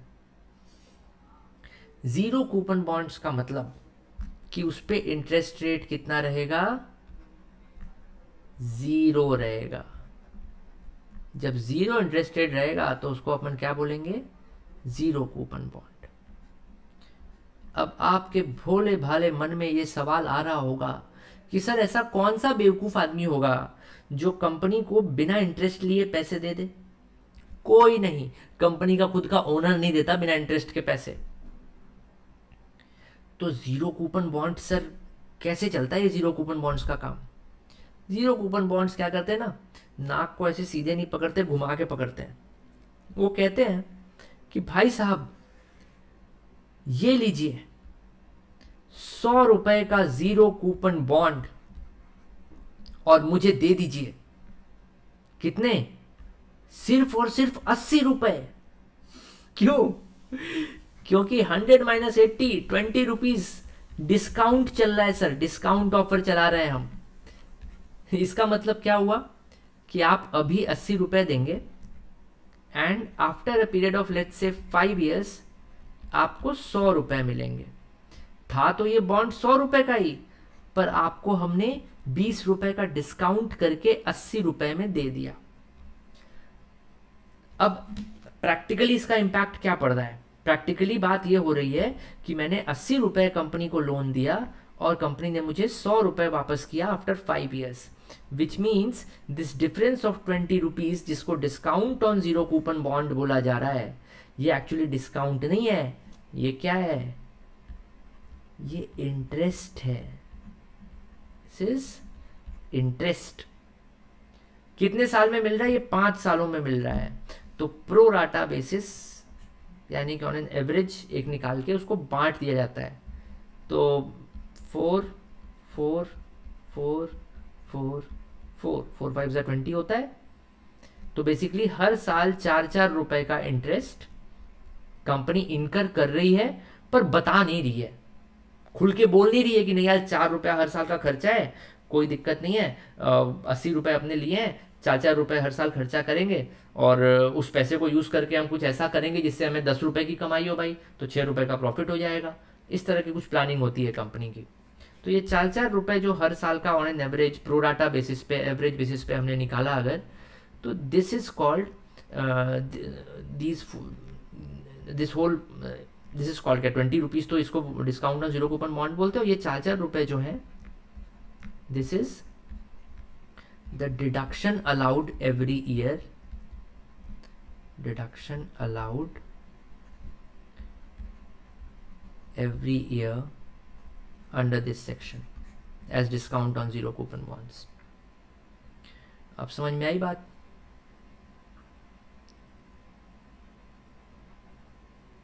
फिर से रिपीट करूं, एक बार देखते हैं ये पैरा में क्या लिखा है, एक ऐसे ही पढ़ लेते हैं, कहीं ऐसा ना कोई पॉइंट में मिस कर रहा हूं। देखो रुको, मैं एक दूसरे पेज पे ले चलते हैं, यहाँ बहुत ज़्यादा हौच पौच हो गया है। Let me add a new slide. पहले तो ये बताओ कि जीरो कूपन बॉन्ड्स का बेसिक चीज समझ में आई कि नहीं आई। जीरो कूपन बॉन्ड्स होते क्या है? जीरो कूपन बॉन्ड्स, तो नॉर्मल बॉन्ड्स में कूपन रेट्स होते हैं, जिन बॉन्ड्स में कूपन रेट्स नहीं होते उनको जीरो कूपन बॉन्ड्स बोलते हैं। ठीक, ये बॉन्ड जीरो कूपन बॉन्ड जब इशू होता है ना, तो वो कंपनी बोलती है अपने इन्वेस्टर से, प्रोस्पेक्टिव इन्वेस्टर से, कि भैया ये एक बॉन्ड है, कितने का बॉन्ड है, 100 रुपए का बॉन्ड है, और वो पूछता है कि भाई कितना ब्याज दोगे, कितना इंटरेस्ट है। ओ सर कोई इंटरेस्ट नहीं है, जीरो कूपन बॉन्ड है।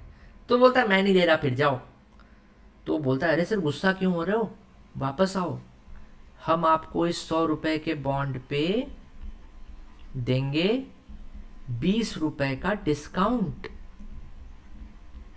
ये 100 रुपये का बॉन्ड जो है इसकी 5 ईयर मैच्योरिटी है। आपने अगर 100 रुपये का बॉन्ड कंपनी का लिया तो 5 साल बाद आपको 100 रुपये मिल जाएंगे पूरे के पूरे वापस। आपको ये 20 रुपीज़ हम डिस्काउंट दे रहे हैं और आप हमें सिर्फ 80 रुपये दीजिए।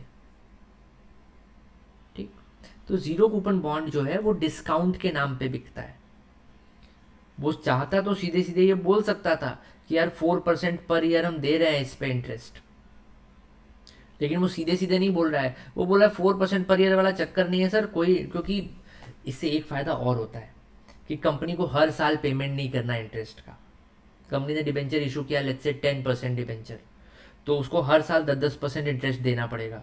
अभी क्या है जीरो कूपन बॉन्ड के साथ कि यार फिलहाल तो प्रेशर नहीं है पेमेंट करने का, जब पूरा मैच्योरिटी पीरियड कंप्लीट हो जाएगा तब तक वो पैसे को जहाँ भी हमने लगाना था, इन्वेस्ट करना था, प्रॉफिट कमाना था, हम कमा लेंगे, तब एक साथ पैसे दे देंगे। तो कंपनी ये 80 रुपये एक्चुअल अपने बैंक अकाउंट में लेती है और आफ्टर 5 ईयर्स इन्वेस्टर को 100 रुपये देती है। ये बात जो अभी बोली ये समझ में आई कि नहीं आई, पहले ये बताओ।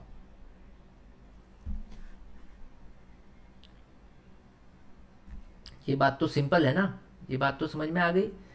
आज की मैं एक टाइमलाइन बना लेता हूँ, रुको, ऐसे समझा देते हैं ना। इस पे को इंसर्ट शेप, चलो उससे अच्छा खुद ही ड्रॉ कर लें, थोड़ा टेढ़ा मेढ़ा बनेगा। 1 2 3 4 5। So this is T0 1 2 3 4 5। Company ने आज की डेट में 80 रुपये लिए, ये मैं कंपनी के पॉइंट ऑफ व्यू से बता रहा हूँ। एक साल बीत गया, दूसरा साल भी बीत गया, तीसरा साल भी बीत गया, चौथा साल भी बीत गया, पांचवा साल बीत गया। अब ये मैच्योरिटी आएगी बॉन्ड की। जब मैच्योरिटी आएगी तो कंपनी क्या करेगी, 100 रुपये दे देगी अपने इन्वेस्टर को। और वो 100 रुपये देते समय क्या बोलेगी कि सर ये तो बॉन्ड ही 100 रुपीज़ का था, ये बॉन्ड की वैल्यू ही थी 100 रुपीज़ की, ये 80 रुपीज़ क्या है, ये तो डिस्काउंटेड प्राइस है, हमने आपको डिस्काउंट पे बॉन्ड दिया, दिस इज डिस्काउंटेड प्राइस। यहां तक तो क्लियर है? यस है ना। अब कंपनी की जेब में आए 80 रुपये और कंपनी दे रही है 100 रुपये, यानी अगर देखा जाए तो ये +80 से -100 का सफर कैसे पूरा हुआ, क्योंकि हर एक साल जैसे जैसे बीतता जा रहा था ना। मैं रुको, यहाँ कोई दूसरा कलर यूज़ करते हैं, डार्क तब दिखाई देगा। ब्लैक ही यूज़ कर लेते हैं, ब्लैक में कोई दिक्कत नहीं है, ब्लैक ही यूज़ कर लेते हैं। हर साल कंपनी ना अपना जुगाड़ कर रही थी, कह रही थी यार 80 रुपये तो हमने इनसे लिए, वो तो चलो जो लिए वही वापस करने हैं, लेकिन एक्स्ट्रा वापस करने हैं ना हमें, तो 4 रुपये अलग से निकाल के रख लेते हैं। पहले साल 4 रुपये निकाल के रखे, दूसरे साल फिर वही कहानी, यार 4 रुपये और निकाल लेते हैं। फिर थर्ड ईयर में यही करेगा, 4 रुपये और प्रॉफिट में से निकाल लेगा आपने कि यार इसको साइड रख लो, उन लोगों को एक्स्ट्रा पैसे देने हैं। फिर फोर्थ ईयर में क्या करेगा, फिर 4 रुपये अलग से निकाल के रख लेगा कि यार निकाल लेते हैं, एक्स्ट्रा पैसे देने हैं उनको। फिर फिफ्थ ईयर में भी अपने प्रॉफिट में से क्या करेगा, 4 रुपये निकाल लेगा। ऐसे निकालते निकालते 4 + 4 + 4 + 4 + 4 करते करते इसके पास जो 20 रुपये कम पड़ रहे थे वो भी निकल जाएंगे। जब ये 20 रुपये निकल जाएंगे तो ये पूरे के पूरे कम दे देगा। 100 रुपये 80 रुपये उनके पुराने पड़े ही हुए थे, 20 रुपये अपने और मिला के ये अपने डिबेंचर होल्डर्स को पे कर देगा। तो इनकम टैक्स एक्ट कहती है कि जब आप discount on zero, in fact income tax act तो क्या ही कहती है, ये तो इनकम टैक्स डिपार्टमेंट को अलग से पूरी जो CII और FICCI और इस तरह की जो संस्थाएं हैं जो इंडस्ट्री को रिप्रेजेंट करती हैं गवर्नमेंट के सामने, उन्होंने बोला कि यार जो जीरो कूपन बॉन्ड्स हम इशू कर रहे हैं, देखा जाए तो उसका जो डिस्काउंट देते हैं हम, वो डिस्काउंट एक तरह से इंटरेस्ट है, और अगर आप इंटरेस्ट को एज एन एक्सपेंस अलाउ कर रहे हैं इनकम टैक्स एक्ट में, तो प्लीज हमारे डिस्काउंट को भी अलाउ करिए। अब डिस्काउंट एक ऐसी चीज है ना कि वो देखने में लगता है कि एक ही बार में तो डिस्काउंट आपने दे दिया, पूरा का पूरा 20 रुपए का एक ही बार में क्लेम ले लो, पर ये सच नहीं है। एक्चुअली क्या है कि कंपनी ने आज तो सस्ते में बेचा, लेकिन उसके जेब से पैसे गए थोड़ी सस्ते में बेचने से, उसकी जेब में तो पैसे आए ना, 80 रुपए ही सही पर आए तो उसकी जेब में। अब उसको 5 साल बाद 100 रुपए देने हैं, तो वो हर साल क्या करेगी, अपने प्रॉफिट से थोड़ा थोड़ा पैसा निकालती रहेगी। तो गवर्नमेंट ने कहा कि देखो, जैसे तुम हर साल अपने पॉकेट से थोड़ा थोड़ा पैसा निकाल रहे हो, अपने प्रॉफिट में से थोड़ा थोड़ा पैसा अलग कर रहे हो, वैसे ही हम हर साल थोड़े थोड़े पैसे का आपको क्लेम देते रहेंगे, जो जेन्युइन क्लेम बनता है।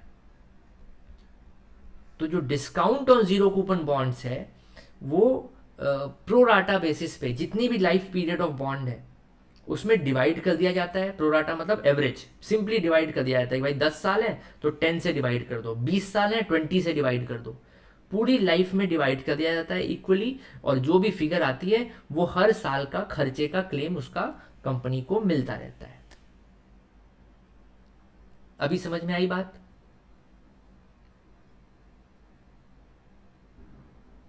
यस।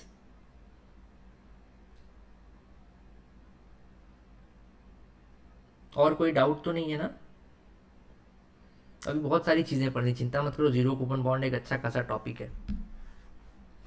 ठीक, एक बार पढ़ लेते हैं यहाँ कागज पे क्या लिख रहा है। Discount on notified zero coupon bonds.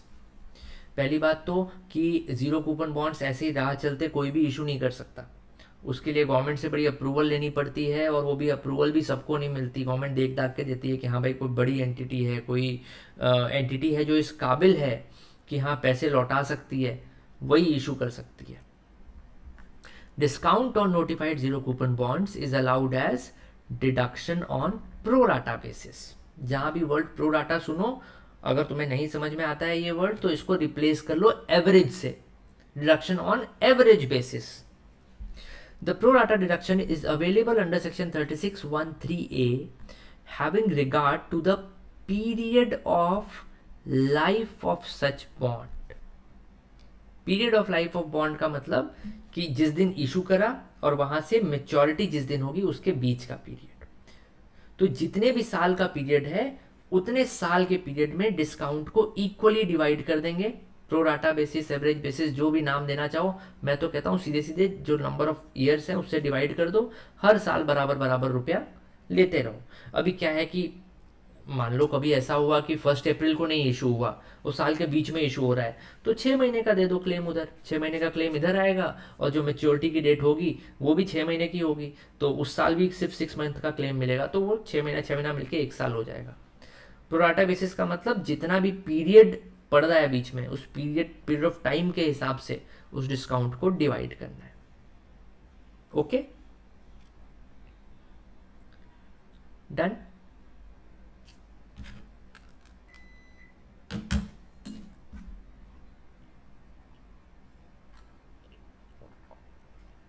बोलो भाई, क्लियर है सबको?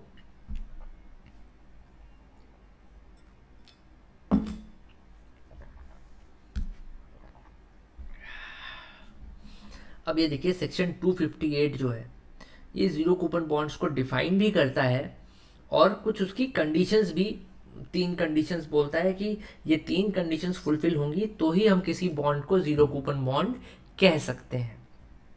पहली बात, इंफ्रास्ट्रक्चर कैपिटल कंपनी या इंफ्रास्ट्रक्चर कैपिटल फंड या पब्लिक सेक्टर की कोई कंपनी या कोई scheduled bank. Infrastructure capital company क्या होती है? तो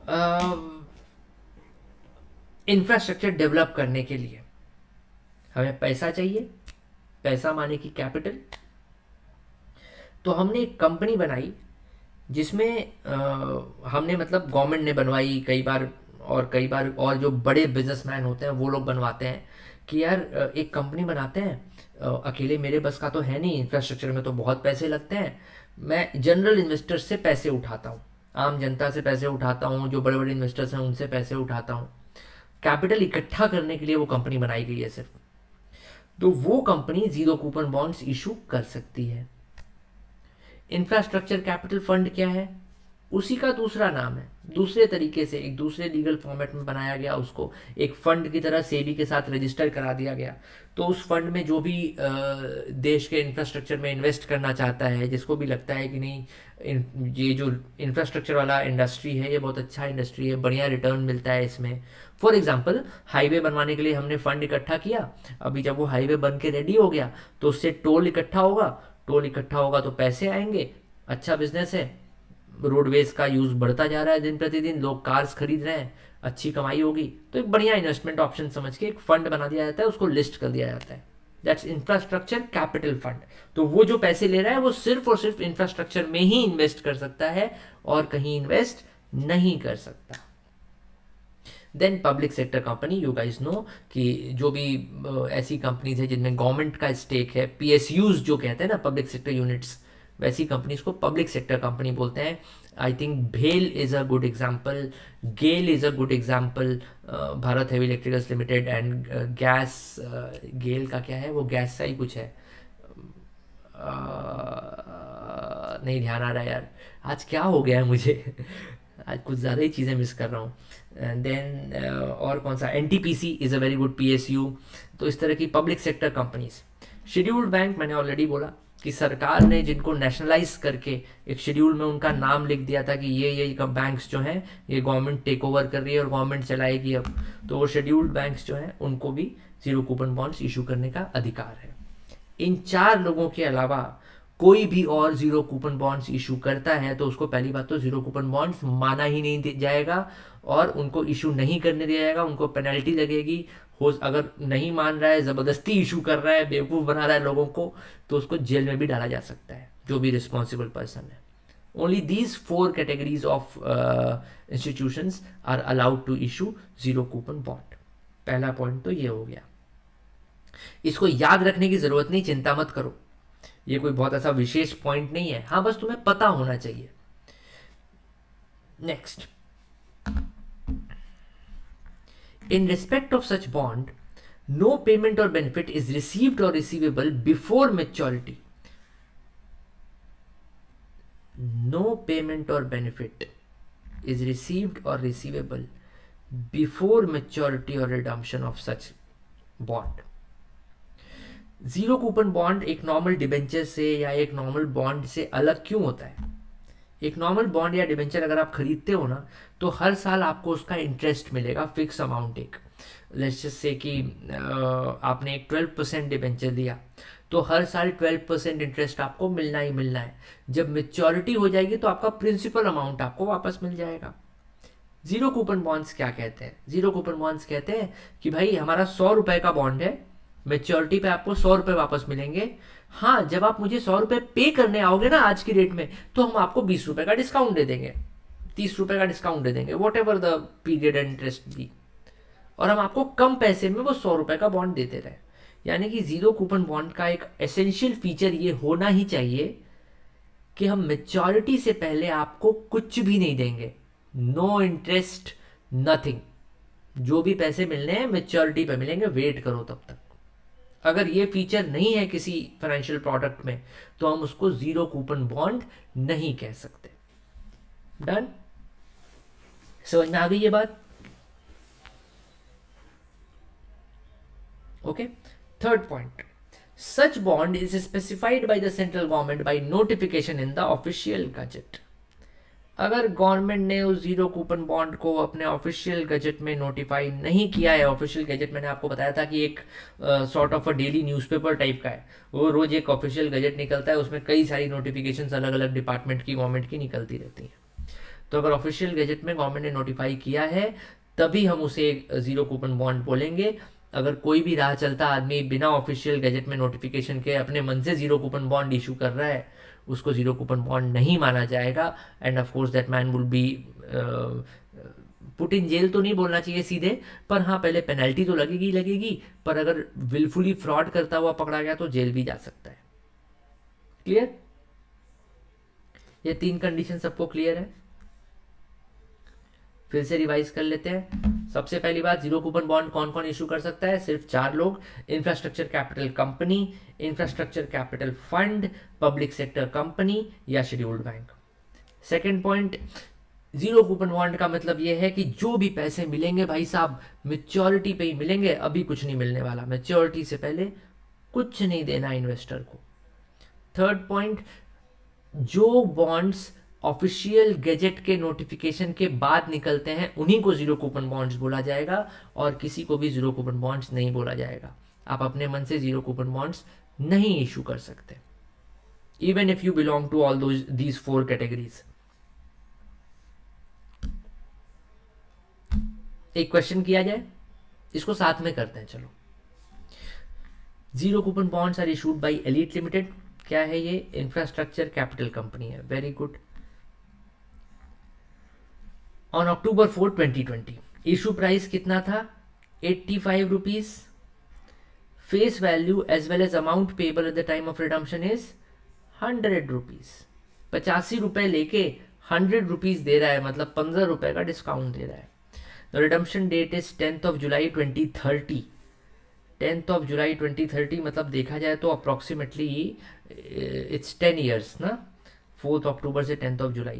वैसे यूजुअली ये डेट्स भी एग्जैक्ट मैच करती है, पता नहीं इस क्वेश्चन में क्यों नहीं करवा रहा है। सो 10th of July 2030, number of bonds subscribe by public 1 lakh. तो 1 2 3 4 5 1 lakh bonds were subscribed of ₹100 each. कितना हो गया? 5 जीरो यहाँ, 2 जीरो यहाँ, 5 2 7, 1 करोड़ रुपए। 1 2 3 4 5 6 7। ये क्या हो गई? ये हो गई बॉन्ड की फेस वैल्यू कहा जाए, या साथ में आप इसको मेच्योरिटी वैल्यू भी कह सकते हो। फेस वैल्यू और मेच्योरिटी वैल्यू। अपने को पैसे कितने मिलने वाले हैं? 1 लाख बॉन्ड्स पे 85 rupees each, which means 85 lakh rupees. ठीक, तो डिस्काउंट कितना हो गया जीरो कूपन बॉन्ड्स पे? Discount on zero coupon bond is equal to 15 rupees per bond, and number of bonds is 1 lakh. तो टोटल 15 लाख रुपए का अपना discount on zero coupon bond हो गया। ठीक है भाई, बॉन्ड्स नोटिफाइड भी हैं, कोई दिक्कत नहीं है, नोटिफाइड बाय द गवर्नमेंट है जीरो कूपन बॉन्ड। अब देखो इस डिस्काउंट का क्लेम कैसे लेंगे। आइए, प्रो राटा डिडक्शन लेना है हमें। ठीक, डेट ऑफ इशू क्या है? 4th of एक सेकेंड, अच्छा हाँ ठीक है, 4th of October ही तो है, 4th of October 2020। Date of issue को राउंड ऑफ कर दिया कि ताकि अपने को कैलकुलेशन में आसानी हो।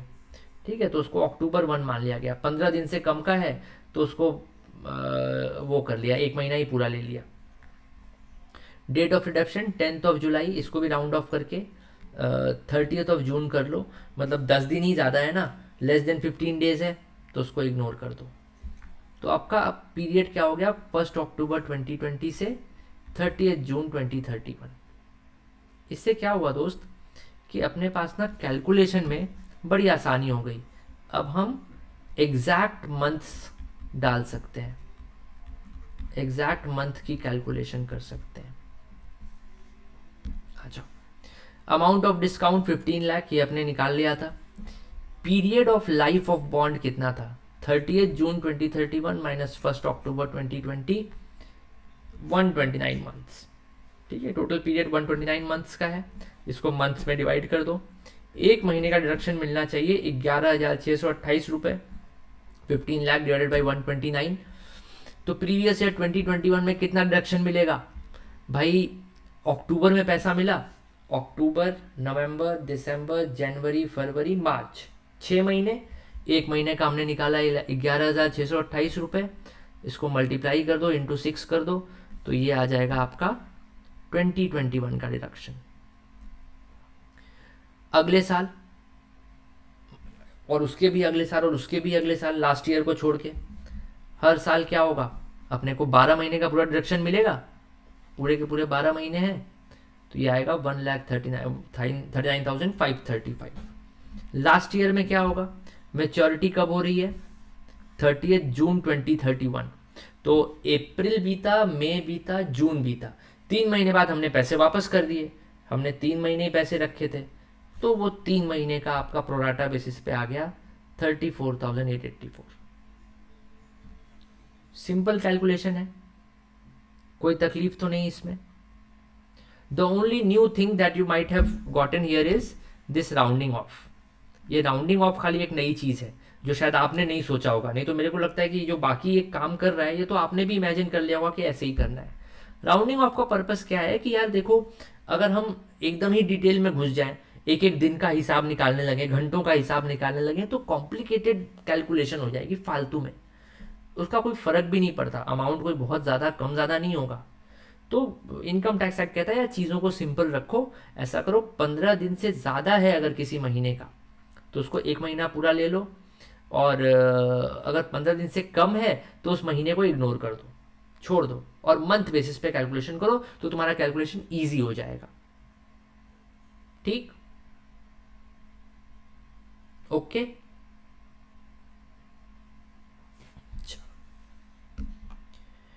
जीरो कूपन बॉन्ड्स का टॉपिक खत्म।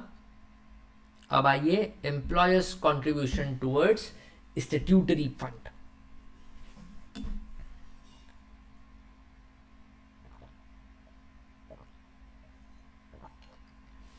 अब दोस्त, जहां तक मुझे याद है मैंने आपको सैलरी हेड पढ़ाते time statutory funds, provident fund, recognise provident fund, unrecognise provident fund, ये सारी बातें आपसे करी हुई हैं।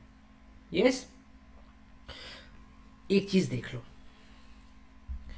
जब हम यहाँ पे वर्ड यूज कर रहे हैं स्टैट्यूटरी फंड, इसका मतलब ये एक ऐसा फंड है जिसको किसी स्टैट्यूट में बनाया गया है। Statute means this statutory word comes from the word statute. Statute word means law. किसी लॉ के तहत जो फंड बनाया गया है उसको बोलते हैं स्टैट्यूटरी फंड। अब लॉ के तहत बनाया गया है का मतलब क्या, कि जो रिकॉग्नाइज्ड प्रोविडेंट फंड है वो इसमें कवर्ड है, कोई अप्रूव्ड सुपर एन्युएशन फंड है वो कवर्ड है, अप्रूव्ड ग्रेचुटी फंड है वो भी कवर्ड है। तो अगर कोई एम्प्लॉयर अपने एम्प्लॉयज़ का सिंपल टर्म्स में, मतलब ये सब टेक्निकल टर्म याद रखने की ज़रूरत नहीं है, मैं एकदम सिंपल टर्म आपको बोलता हूँ याद रखने को। ये देखो, बस ये याद रखो भाई, पीएफ याद रखो। पीएफ बड़ी कॉमन चीज़ है, अपन डेली बोलचाल की भाषा में सुनते रहते हैं, तो हम लोग का माइंड ना कंफर्टेबल रहता है उसको याद करने में कि हाँ ठीक है यार, पीएफ सुना तो है, जानते तो हैं पीएफ को। तो ये सब कॉम्प्लिकेटेड वर्ड्स भूल जाओ, सुपर एनुएशन फंड, स्टैट्यूटरी फंड छोड़ दो, सीधी बात है।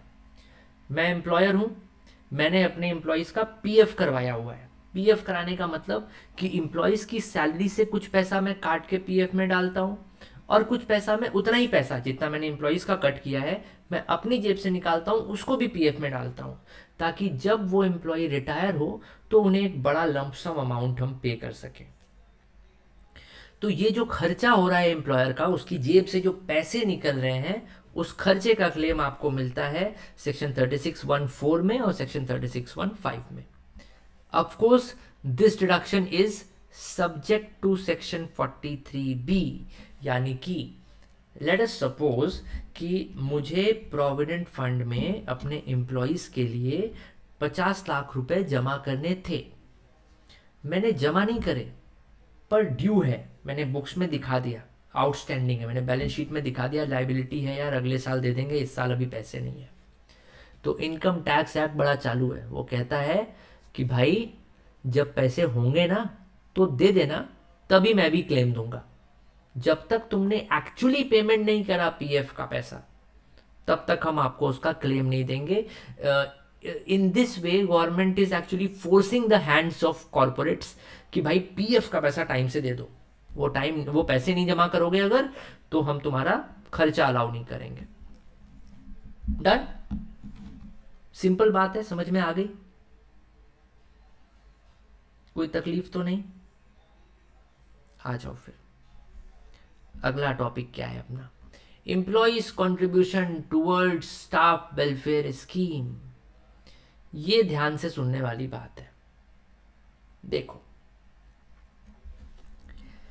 हम ऊपर क्या पढ़ रहे थे, ऊपर ये वर्ड को जरा हाईलाइट कर दूं मैं, दिस वॉज एम्प्लॉयर्स कॉन्ट्रीब्यूशन। इधर आइए, यहां क्या लिखा है, दिस इज एम्प्लॉयज कॉन्ट्रीब्यूशन। अब देखो क्या कह रहा है, now suppose I am an employer, ठीक, बहुत सारी स्टाफ वेलफेयर स्कीम है जिसमें आपका आई थिंक पीएफ भी आ जाएगा, ग्रेचुटी फंड आ जाएगा, एट्सेट्रा एट्सेट्रा, बहुत से फंड्स होते हैं, स्कीम्स होती हैं जिसमें स्टाफ के रिटायरमेंट के टाइम पे पैसे उनको एक साथ दे सकें हम लोग, पेंशन फंड्स होते हैं, उसके लिए अपन फंड बहुत सारे बनाए रहते हैं, उनको स्टाफ वेलफेयर स्कीम्स कहते हैं। अब एम्प्लॉयर तो कंट्रीब्यूट करता है, बिल्कुल, एम्प्लॉय भी कंट्रीब्यूट करता है, सही बात है, लेकिन क्या एम्प्लॉय खुद से जाता है जमा करने? नहीं, एम्प्लॉयर एम्प्लॉय का पैसा काट लेता है, उसको देता ही नहीं है, और वो एम्प्लॉय के बिहाफ पे जमा करने जाता है। ठीक, ऑफ कोर्स आपको पीएफ का कॉन्सेप्ट पता है, सिर्फ वो पीएफ ही का कॉन्सेप्ट पकड़ के चलो। मैं तो कहता हूं अगर आपको ये स्टाफ वेलफेयर स्कीम वाला जो वर्ड है ना, ये कुछ नया ताजा लग रहा हो, थोड़ा अनकंफर्टेबल सा लग रहा हो, तो इसकी जगह भी ना आप पीएफ ही इमेजिन कर लो, अपने इमेजिनेशन में पीएफ रखो। ठीक है, पीएफ का कितना सिंपल सिस्टम था कि ये एक ऐसा बकेट जैसा है, इसमें एम्प्लॉय भी डाल रहा है, इसमें एम्प्लॉयर भी डाल रहा है, एम्प्लॉय और यहाँ पे है लिख लो एम्प्लॉयर। ठीक है, दोनों ही डाल रहे हैं, सबका पैसा इकट्ठा हो रहा है और फिर एक साथ जाके एक जगह कहीं फंड में इन्वेस्ट हो जा रहा है, और जब एम्प्लॉय रिटायर होता है तो उसको मिल जाता है। ठीक है, अभी ठीक पीछे वाले सेक्शन में हमने क्या पढ़ा कि ये जो एम्प्लॉयर अपना हिस्सा डाल रहा है ये एज एन एक्सपेंस अलाउड है, और तभी अलाउड है जब उसने एक्चुअली डाल दिया है, अपनी जेब में रखा हुआ है, अगर अभी दिया नहीं है, आउटस्टैंडिंग दिखा रहा है, तो अलाउ नहीं होगा। ओके, अगला सेक्शन दूसरी बात कर रहा है, अगला सेक्शन कह रहा है कि एम्प्लॉयर का तो चलो ठीक है, समझ में आ गया, ये जो एम्प्लॉय पैसे डाल रहा है, एक्चुअली में देखा जाए तो ये एम्प्लॉय थोड़ी नहीं अपने जेब से डाल रहा है, एम्प्लॉय का पैसा तो एक्चुअली एम्प्लॉयर विदहोल्ड कर ले रहा है, अपने पास रख ले रहा है।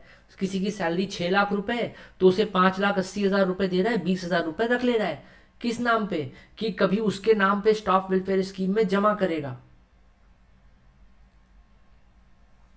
ओके, यस, ये बात समझ में आई?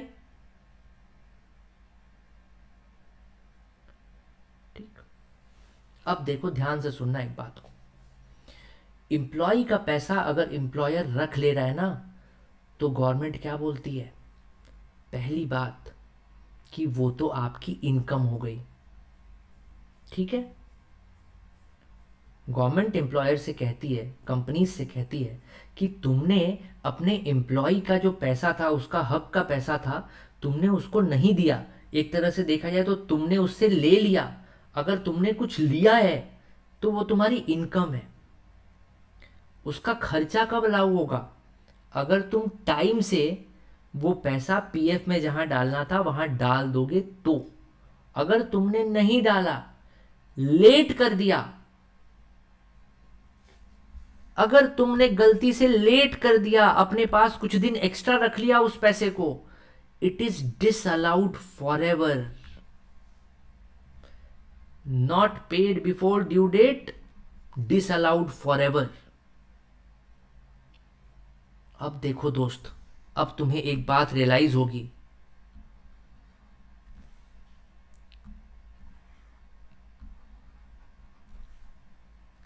Late me use another colour, ये कलरफुल वाला यूज कर लेते हैं।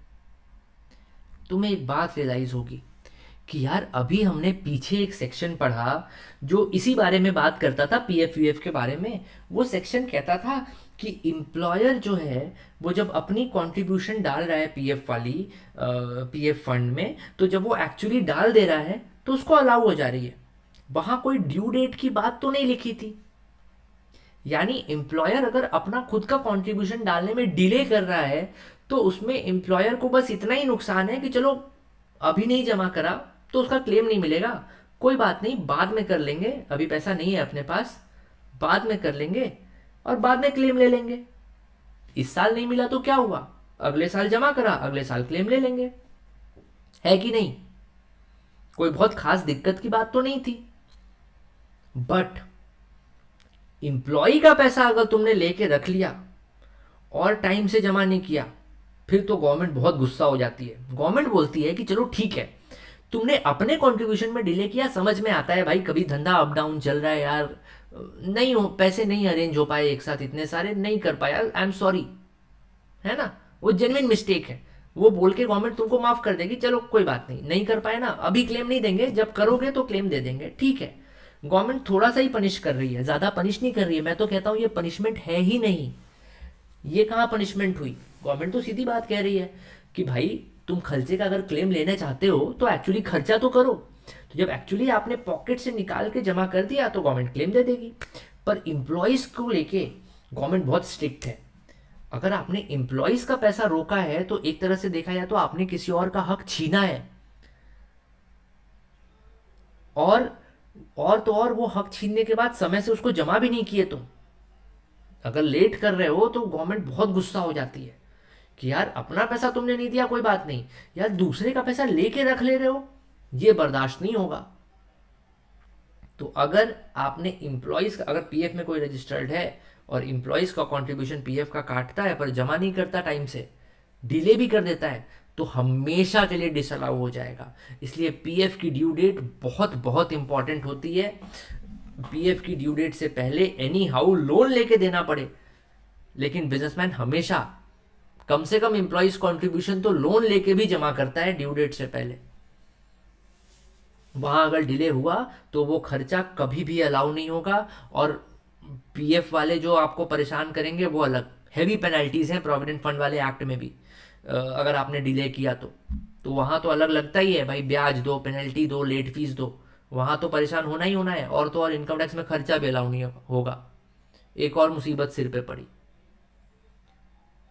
ड्यू डेट होता है, हाँ भाई ड्यू डेट होता है, क्या बात कर रहे हो, मंथली होता है। हर महीने जैसे सैलरी जाती है तो सैलरी में से थोड़ा पैसा कट होता है। आपने किसी का सैलरी स्लिप अगर देखा हो, कोई भी आपके घर में अगर कोई भाभी, कोई भैया, कोई भी सैलरीड एम्प्लॉय है ना किसी बड़ी कंपनी में, तो उनका सैलरी स्लिप मंगा के देखना, हर महीने उनकी सैलरी स्लिप में लिखा रहेगा कि बेसिक सैलरी 80,000 और डीए 90,000, जो भी एटसेट्रा एटसेट्रा फिगर्स मिला के 2 लाख 3 लाख हो रहा है। लेकिन साइड में लिखा रहेगा पीएफ, टीडीएस, इस तरह करके कुछ पैसे काट लिए जाएंगे उनके, और उनको पूरा पैसा नहीं, मान लो 3 लाख रुपए अगर सैलरी है ना, तो उनको एक्चुअली इन हैंड में समवेयर अराउंड कितना आ रहा होगा, 3 का 30 हो गया, 10%, 3 का 90,000, अप्रोक्सीमेटली 2 लाख के आसपास आ रहा होगा उनके हाथ में। हाँ, पीएफ की फाइलिंग होती है भाई साहब जीएसटी की तरह, क्या बात कर रहे हो, बड़ा खतरनाक प्रोविजन है। मतलब मैं खुद इतना डरता हूँ लेबर लॉज से, पीएफ से और ईएसआई से, कि मैं अपने ऑफिस में पीएफ ईएसआई का कंप्लायंस करता ही नहीं हूँ, मैंने आउटसोर्स कर रखा है। तो जो भी मेरे क्लाइंट से जिनका पीएफ ईएसआई का काम आता है ना, मैं हाथ जोड़ देता हूँ, भैया मैं जिम्मेदारी नहीं लूंगा, कभी जरा एक दिन का भी डिले हो गया तो आपका तो लाखों करोड़ों का नुकसान होगा ही, आप उसका नारियल मेरे सर पे फोड़ोगे और मेरा पैसा, मेरा फीस का पैसा रोक लोगे, तो वो काम मेरे को करना ही नहीं। ये एक बंदा जो मतलब अपना ऑलरेडी हमने एक बंदा पकड़ रखा है जो प्रोफेशनली फुल टाइम यही काम करता है, लेबर लॉज का कंप्लायंस, वो अपने में एक इंडस्ट्री है। तो वो जो लेबर लॉ से कंप्लायंस करता है उसी से काम कराते हैं। बिल्कुल सही बोल रहे हो यश, लाइफ टाइम अलाउ नहीं होगा अगर आपने ड्यू डेट पे पेमेंट नहीं किया इंप्लॉइज के कंट्रीब्यूशन वाले शेयर का, तो खर्चा अलाउ ही नहीं होगा।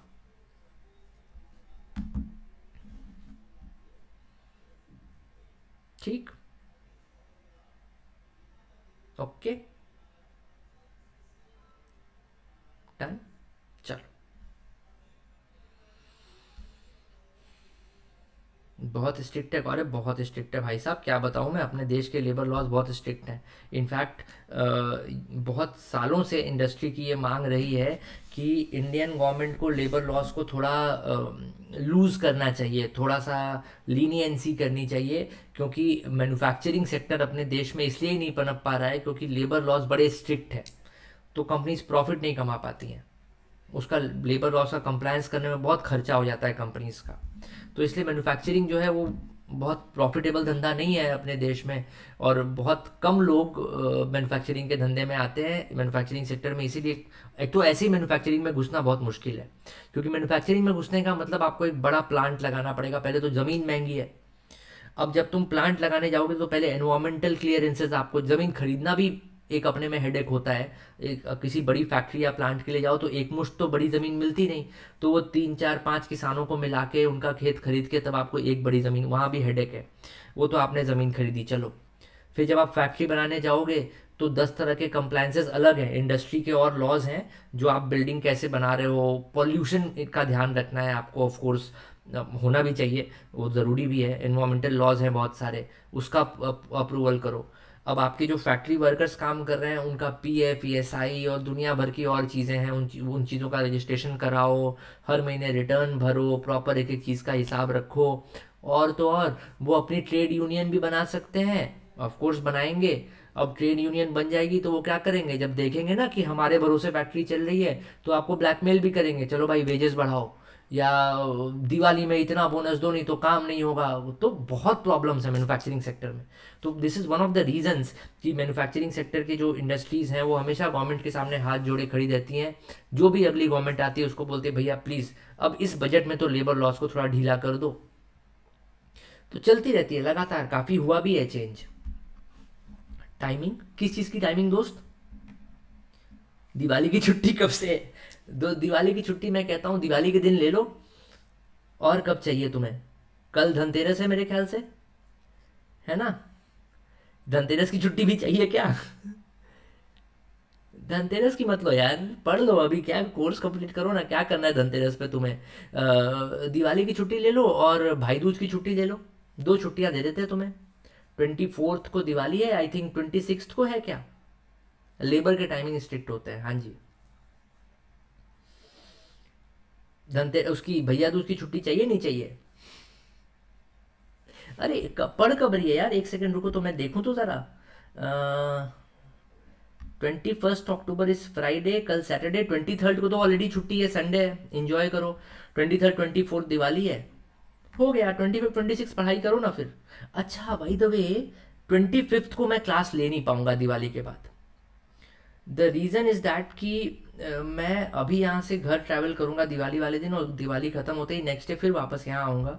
तो वो ट्रैवलिंग वाला जो दिन है उस दिन बहुत रिस्की है। मैं टाइम से अगर यहाँ नहीं पहुँच पाया तो क्लास में डिले हो सकता है। तो अपन क्यों रिस्क लें, ऐसा करते हैं छुट्टी ले ही लेते हैं। संडे मंडे ट्यूसडे 3 दिन की छुट्टी ले लो, और उसके बाद से वापस अपना जैसे चल रहा है चलेगा। ठीक है जी, ओके, चलो डन। कल है ना? कल क्या है भाई? कल तो कुछ नहीं है, कल धनतेरस है मेरे ख्याल से। लेक्चर, हाँ हाँ कल है ना, कल लेक्चर है अपना। ठीक। Right of allowance for animals. अब देखो दोस्त,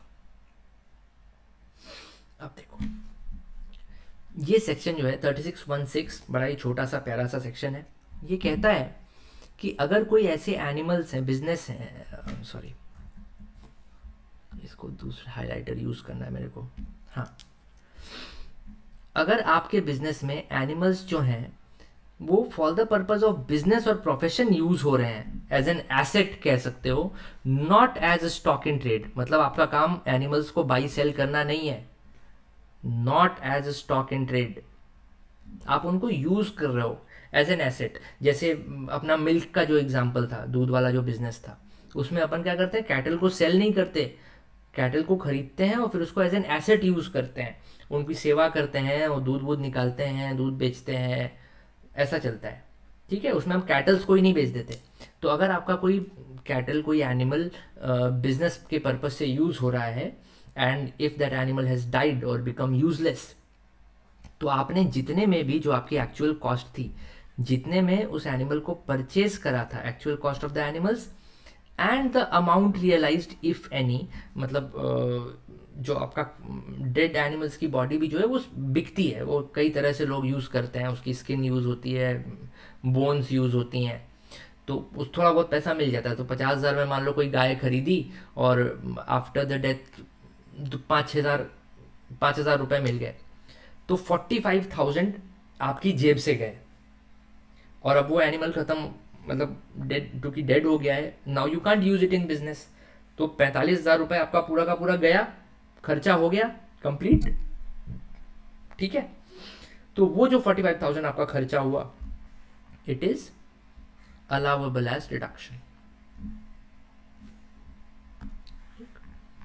50,000 एग्जाम्पल लिख ही देते हैं। 50,000 मान लो आपकी एक्चुअल कॉस्ट थी, इसमें परचेज करा था, माइनस सेल ऑफ, क्या बोला जाए, मेरे को वो वहाँ वो डेथ के साथ वो चीज़ यूज़ करना बड़ा अजीब लग रहा है, sale of dead body, but जो भी समझो, सेल ऑफ कार्कस लिख देते हैं ऐसा, सेल ऑफ कार्कसेस।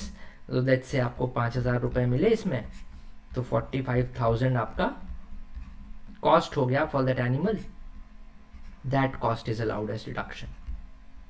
ये नेट कॉस्ट पड़ी आपको उस एनिमल की। क्लियर? ये बस अपने को इस सेक्शन में एक बात ध्यान रखनी है कि अगर आप एनिमल्स को या कैटल को स्टॉकिंग ट्रेड की तरह यूज कर रहे हो, बाई कर रहे हो और सेल कर रहे हो, तो आपके लिए ये सेक्शन नहीं है। This section is only for those एसएससीज जो कैटल को बिजनेस या प्रोफेशन में यूज करते हैं एज एन एसेट, और इस सेक्शन में कुछ भी स्पेशल नहीं है। क्लियर? ओके, ठीक है।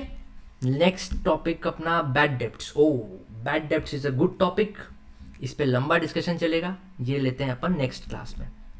इट्स ऑल्सो इम्पॉर्टेंट, मैं मार्क भी कर दूं, कुछ टॉपिक्स इंपॉर्टेंट है, ऐसा वेरी वेरी वेरी इंपॉर्टेंट वाला इंपॉर्टेंट नहीं, पर हाँ इंपॉर्टेंट है, इसकी नॉलेज आपको होनी चाहिए।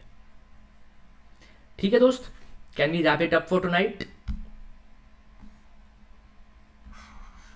ओके, आज की क्लास में और कोई डाउट? पीजीवीपी रिकॉर्डेड क्लास, अरे हाँ यार, अपलोड करना है मेरे को, आई डू इट टुनाइट। ठीक है, thank you so much for being such a nice class of students. See you guys again tomorrow, same time same channel. Till then tata, bye bye, and keep being awesome.